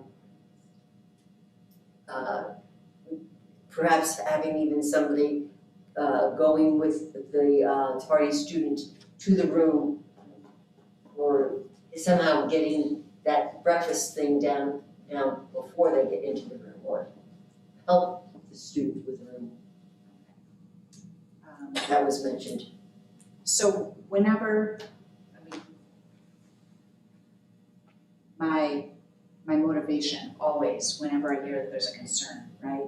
Is to get everybody to the table who has a stake in this game to address concerns, develop solutions, right? So that we can move forward productively, not placing blame anywhere, of course. And I understand there's some history behind the inception and the perceived need for this committee. Is there any thought or willingness on behalf of committee members to engage with building leaders, with others, so that they can hear firsthand and bring people together in a solution-focused meeting? Have they talked about that? I know They have they've not talked about it, It's probably too early. but in truth, knowing our faculty, as a standard, by the point of me being on board, as well as having my students here, having my son teaching at the school, I would think they would be more than happy to have. Because we all want solutions. That's right. Thank you. Thank you. Any questions for Mrs. Kelly? Anything you want to add, Mr. Lynn? I think she summed it up very nicely. Okay. Just wanted to give you a chance because now we're going to talk about the capital project committee. Anything you guys want to? You wanna take that, or? It's all yours. Okay, so the capital project committee met, last week, and, we really didn't talk much about the capital project that's about to begin. Briefly touched on a couple of things as far as the overall budget and likelihood that we'll probably, or I don't say probably, but there's a chance we'll be able to do some of the alternates possibly, but this meeting was an initial discussion to prepare and plan for future projects, long-range planning, maybe 1 or 2 or 3 projects out, and just how to schedule projects and long-range planning, essentially. And we determined that we will start having regular monthly meetings, not only one to be involved with the current project, but for this long-range planning effort as well. We briefly touched on some potential capital outlay projects moving forward. That's pretty much it. I think I think what we'd like to do as a committee is really flesh those things out with the team and be able to bring them to the overall board rather than starting with the overall board and just taking all of our time to do that. So we'll be bringing regular updates to the board, but the committee doing that planning work. Any questions for trustee? Or Mr. Do you want to add anything, James? No. Okay. All right, finance committee, do you have anything to add to what Carrie is on? No, I mean, well, I do want to let the public know our first meeting is on March 1st here. So I want everyone to know that our first budget meeting will be held on March 1st. And it is an open meeting and there's going to be a lot going on, so people want to know. Is it recorded? Is it? Yeah, it's a public, It's a public, it will be live streamed. Yep. So I just want people to know that's the first one, and please come, however you really want to come. Policy review, how are we doing with this? I was unable to attend the meeting, so. Oh, my goodness. I'm going to defer to Mrs. Shepherd, Mr. Tucker? I was told I got a lot accomplished, so. Yeah. This was very productive without you, I mean. So are these reflective of our last meeting or no? Let's see what are on here. We basically just made some like, No, we hit 41 through 55, I believe, That's last meeting. the second meeting. Yeah, I think we just maybe made some language changes maybe, right? Yeah, very minor changes. It's amazing that you can still see that there's a period missing or just the words. It's Tammy, even though she wasn't at the meeting, she said in notes, like, how did she find that typo? It's the craziest thing. She can find it, she's so good at it. She is. So although Tammy admittedly said she wasn't physically there, she did do her homework She ahead of did, time. she did. But made sure that the committee was armed with her input and feedback. The majority of what we reviewed focused on functions within the business office. So Mr. Schultz actually joined us for that committee meeting just to answer some minor questions, but it really resulted in no significant changes. Because of the work that the district did previously in narrowing the scope of all the policies, there are many in the back, probably 85 through 100, that remain blank for future policy.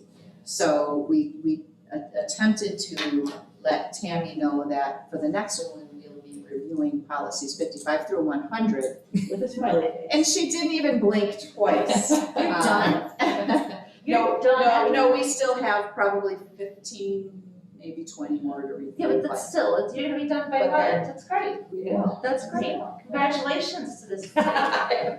Wow, I'm impressed. That's So I'm actually gonna miss any policies more in the back. Good, you'll be all ready for the budget hearings. Yay. We gotta fill in all those 85 to 100, we gotta write some new ones. No. This is not a contest on adding policy. Speaking of policy, are there any questions for the policy committee? I apologize. We'd like to adopt policy, or this is just the second reading, isn't it? Yes, second reading of policies 21, 25, 28, and 30. Does anyone have any questions about those policies to Tammy? Is there anything of substance? You want to note there are changes or anything? No. Okay. Is it just grammatical? Right here. Right here. It's the grammatical. She found the. Grammatical review, the ors and periods. Yeah, like it just says right here, like, language change, things like that, I think. I don't know. I don't know. You get what I'm talking about. I was just wondering about the comprehensive attendance policy. I don't remember seeing anything about remote, It doesn't address it. no. No, Should it? because, no, because if you remember at the beginning of the year, we adopted that policy that anything that's specific to COVID that the state has provided, any changes or forgiveness on did not need to be reflected in district policy because that can supersede anything that's previously written. So this is aligned with the most updated legal statutes and standards, but not specific to COVID. Okay, Nor does it need to be. that was the only time I was thinking. Right. No, understandable. Absolutely. But we're looking forward to when we can go back to the regular policies. There is no old business, new business. I'm just going to do A by itself, the resolution to approve emergency preparedness agreement with O'Connor Hospital. May I have a motion, please? So moved. Thank you, Tammy. A second? Second. Thank you, Lucy. Any questions or comments? All in favor? Any opposed? And the motion is carried. The next the next resolution is going to be a roll call. I don't know who's going to do it. Carrie, you want to do it? Carrie, you want to do a roll call? Okay. So on page 10.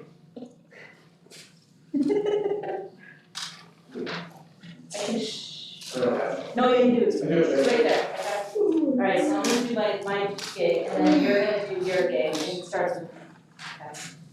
Okay. All right. Resolution to approve the New York Liquid Asset Fund to amend definitions. A motion, please. So, thank you, Tammy. A second. Second. Thank you, Kim. Any questions or comments? Can you give some background on this? Carrie, would you please? Yes, absolutely. So here, Liquid Asset Fund is a investment firm that we have all of our reserves in. We've used them now for, I think, 3 years. I've been a part of them, probably 12 years here. They we're using RBC Wealth Management as their investment side, and then PMA was their administrative. I'm trying to remember if that's, I've got the information here. I sent an email out this morning regarding it. They're putting everything, RBC is being dissolved, and PMA is taking care of both the administrative and the investment side of it. So they just want anyone who's involved in investing into that to do a resolution that they're aware that it is now just one company. It's a name change. Thank you. That's all. All right, all in favor, roll call begins. Carried. Okay. Alright. Yes. Jamie, Yes. Seth Day, Yes. Lucy Kelly, Yes. Sean Letty, Yes. Kimberly Shepard, Yes. James Whitaker Jr. Yes. And the motion is carried. Thank you, everyone. Thank you, Carrie. C, resolution to accept donation from the Health Belt Renfro Foundation. They are going to give us a donation in the amount of $5,000 to help fund teacher development programs and needed PPEs, which is very generous, and we're very grateful. Motion, please. Thank you, Sean. A second? Okay. Thank you, Seth. Any questions or comments? Who is this foundation? Just curious. Sarah, do you have background on this one too? They're the former owners of the antique shop. Yeah. I believe that there's both deceased. I'm not certain. The shop is burned. Yeah. Oh. It's a private foundation. It's a, I was just curious who. The antique shop on Main Street. that's what I said. I don't know if you heard me. I don't know anything more to add. It's a private foundation. They've made several generous donations over the last couple of years. And Sue will be sending her thank yous. Yes. Any other questions or comments? All in favor? Aye. Any opposed? And the motion is carried. I'm gonna do these separately.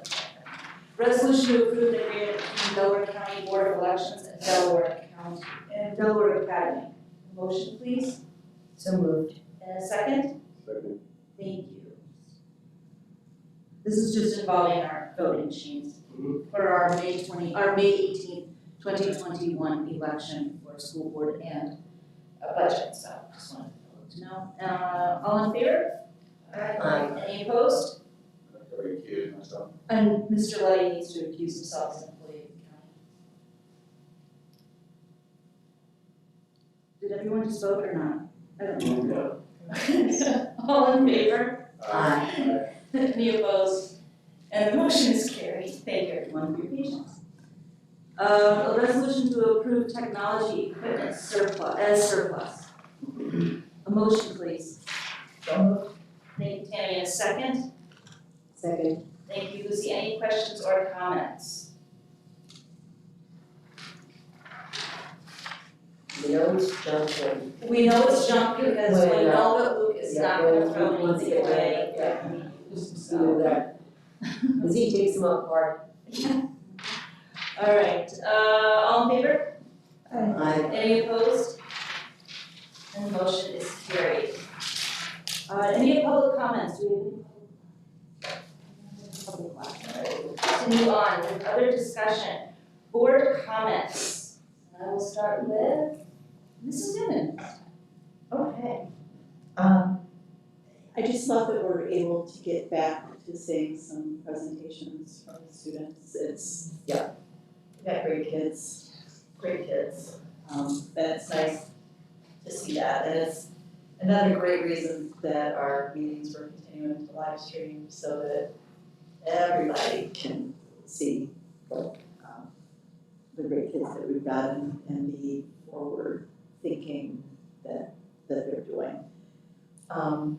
And also, as Julie mentioned, thank you for putting student teachers on the agenda because that's something that we've talked about for a long time, and I don't think we knew the extent that it was actually happening. So, I thank you for that. That's just a little thing, but that's really super helpful, information for all of us.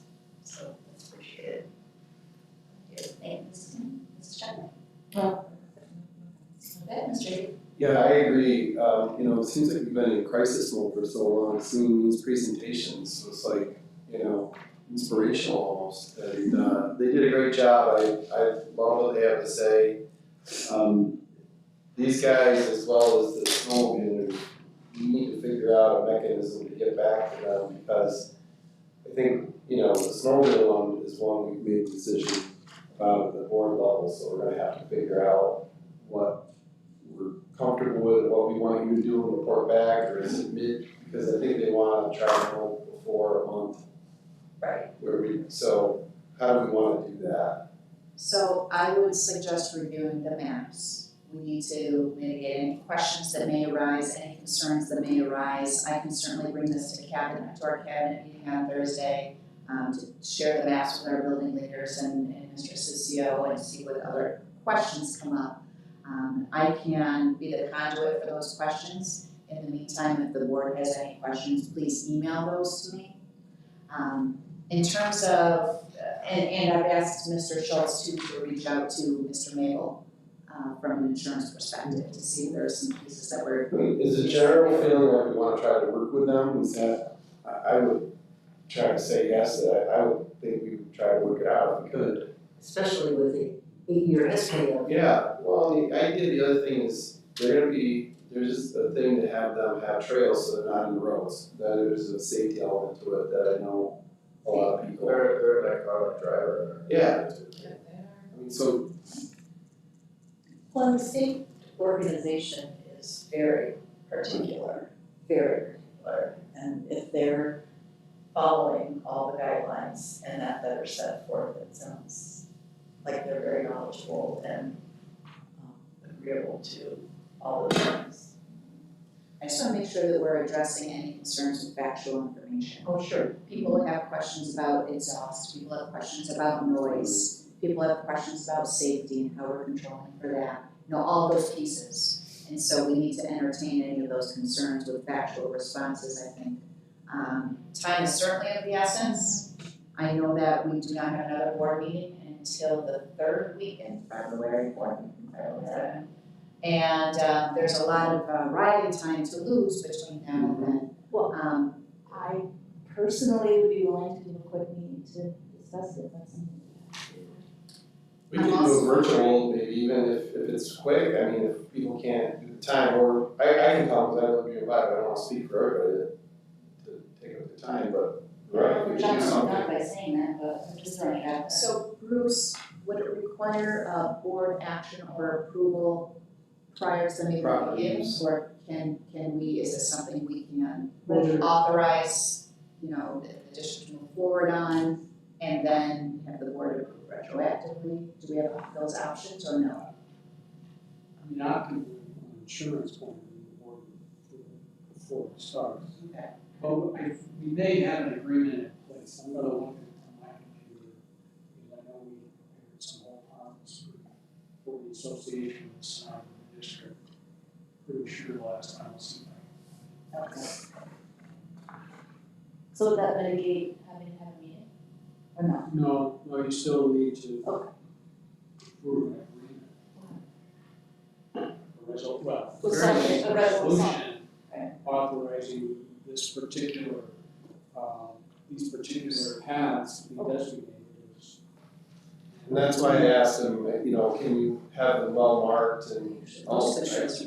They're pretty, I mean, Wouldn't want to have it all. the experience I have with them being next door to me, they're, They're very respectful. yes. But I think the map was showing alternatives. Yes, so you need to know which one it is, So or that'll have to be decided, Right. I think. Yes, correct. When I spoke with Don, I said also, think about the hours, because that could become a question. And I know they mentioned it's, obviously everybody knows when people snowmobile, it's not, the morning time at 10. It's usually weekends and that kind of thing, but that could be a question about, well, is it near where people are doing school programming activities, those kinds of things are gonna be things to know about. Yeah, if it's in March, you're gonna wanna be at the school, right? That's the elementary school. So it's not like going behind the school, right? Going behind the houses that are kind of our neighbors and that field and how you get around it is how they have to work out. But it wouldn't really interfere with noise in the classroom, does it seem like? Right? It doesn't seem like it. It appeared that way when I first looked at it, Yeah. but I need to run by our principals and. Sure, absolutely. But if they wanna go across that practice field and you wanna play soccer in March. Yeah. It's a great point. So they have a couple of options there that need to be, I would think. So send me those thoughts and those comments. As Mr. McKee indicated, we still reserve the right to, establish our own parameters to go around. Right. And we have the key to the gate, like, That's right. it's gonna be closed from 8 to 4, I'm sorry, on school day, or whatever the sporting event that might be. The space and not having the noise. So we are allowed, of course, to do that. And then on the student, so we're good on that, right? Yeah. You're gonna, then we need to get together if we need to, if we have to do a quick Zoom or something, it's just a simple thing. Then on the governance side, how will we, that one doesn't seem, that's not urgent. As much as though we wanna We can start. talk about the proposal if you like, the concept of a student board member. We talked about this many years ago, we were research, but I recall the taxpayer were going to, student. No, you do not. That I do not believe that you do, because they're not a voting member. Yeah, it's like an ex officio. There used to be a requirement, this was years ago, so I'll check. Could you please? Is it I mean, in order to work with some of that, is it a member or is it a participant? It's ex officio. Yeah, which. But I thought, well, I will check, because this was about 15 years ago, they did look at this. Okay.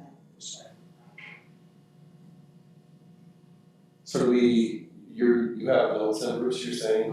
Yeah, somewhere, and I'll take a quick look at the statute. So if there's nothing that legally prohibits that or such restrictions around it, is that something that the board would entertain? I think it's great. Yeah, I think it's a good idea. I just wanna stay within the statutes and Clear rules, yeah. Yes. But yeah, I think it's great. Opportunity for a learning experience for a student.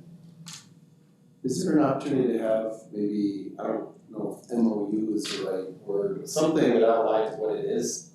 I mean, they have a little bit that they did here, but Right. I always learn these things they do better if expectations are very clear at the onset, and then it's not defined 10 years later. Well, we always did it that way. In my previous district, we had a document that outlined roles and responsibilities and Yeah. expectations. It was a privilege that could be revoked if that student did not conduct themselves inside and outside of school in a way that reflected our district and our Board of Education.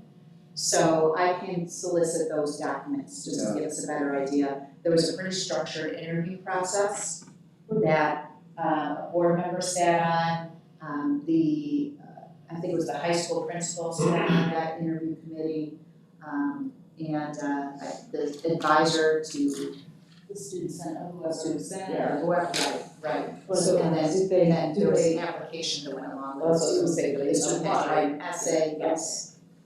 So you advocate, as the superintendent, you advocate more for the application process rather than the voting process? Yes. Yeah. Not this whole year. I'm just, We just should, I'm that's just not what making they that asked very for. clear. That's not what they asked for, so I think we've gotta be understanding of what the implications of that are, because it looks like we've just picked somebody to sit here with us, that's not what they We want. have student leaders on the interview committee too. Yeah, I mean, It's an the other opportunity thing to learn.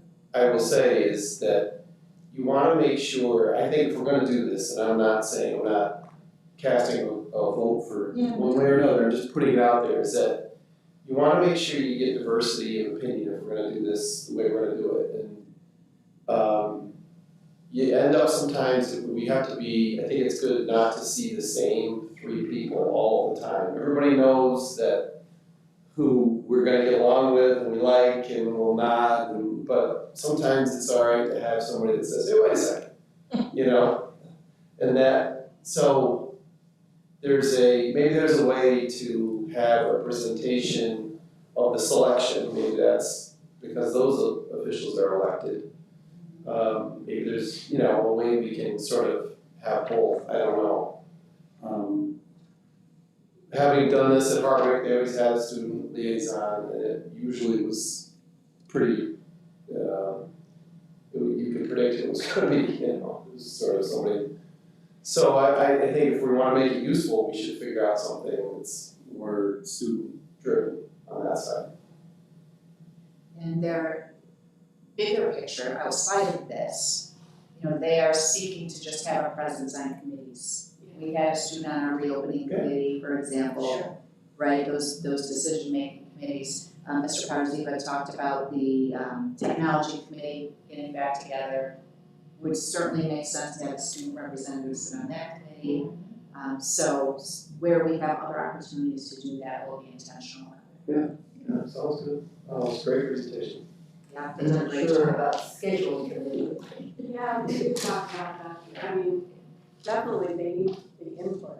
And that's one of the things that I don't think has happened at all, There's so much opportunity there for students to learn the other side, to see their perspective. Yeah. Right, and then there's power in that student going and talking to their peers. Right. And if you do the committee, what I like about that is back to the, you do get into issues a little deeper in committee. And secondly, you have more students part of it where you wouldn't have to have just the board member person, student board member. You could have That's right. a representation of 5 or 6 people that had a technology liaison and a buildings liaison and a, whatever. Right. That way you could sort of have this multiply out its impact. I'd like to see it more that way. Yeah. Then, I think they would be bored out of their tree. Going to all those. If they just came to meetings. They're not the Not that we are at all, but, for a high school student though, to sit here.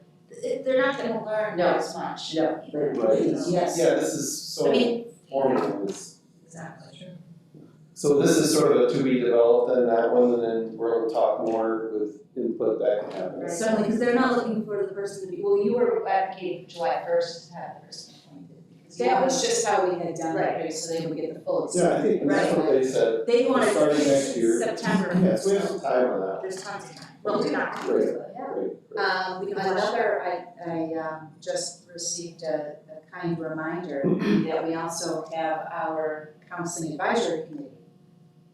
We would be remiss if we didn't talk about the social emotional learning impact, right, that this experience has on our students. There's no better place to have student representatives than on that committee. Thank you, Mrs. Shear. Is that, was that committee put together by our district, or is that a state mandate by who's on the committee? It originated when Part 100.2 was updated and reauthorized, and that became a mandate. The districts had to have that committee, and it also dictated membership within that committee. So is there, include community members. is there, so the students could be community members? I would advocate for both. Right, exactly, but I mean, it doesn't, They would say to exclude anyone. Correct. Because I agree, we should have students on it. Yeah, we would meet most requirements. Yeah, that would be the most helpful. Anything else you want to say, Trustee? That's it, thank you. Trustee Letty? So, I just want to mention that other board members have done in the past. I want to recognize Mr. Lehman. He's a science teacher here, and I think he's really risen to the challenge that teachers have been faced with this year. He's really engaged our remote learners. He's sent out weekly emails to the parents, informing them of progress and what they're doing in class, and asking for them to engage their students and make sure things are progressing. And I just wanted to take a minute and recognize that effort. Thank you. Thank you. Mr. Tucker?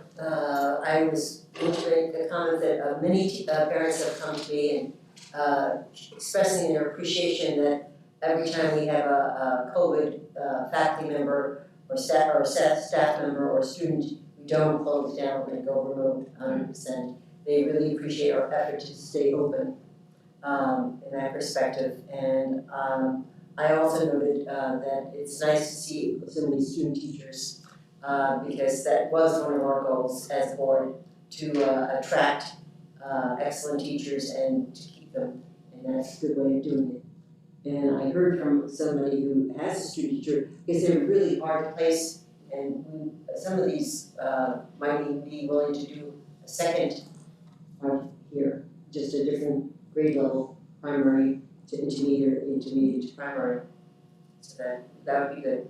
Well, and wasn't Mr. Lehman a student teacher? Yes. Yes. It's nice to develop our student teachers.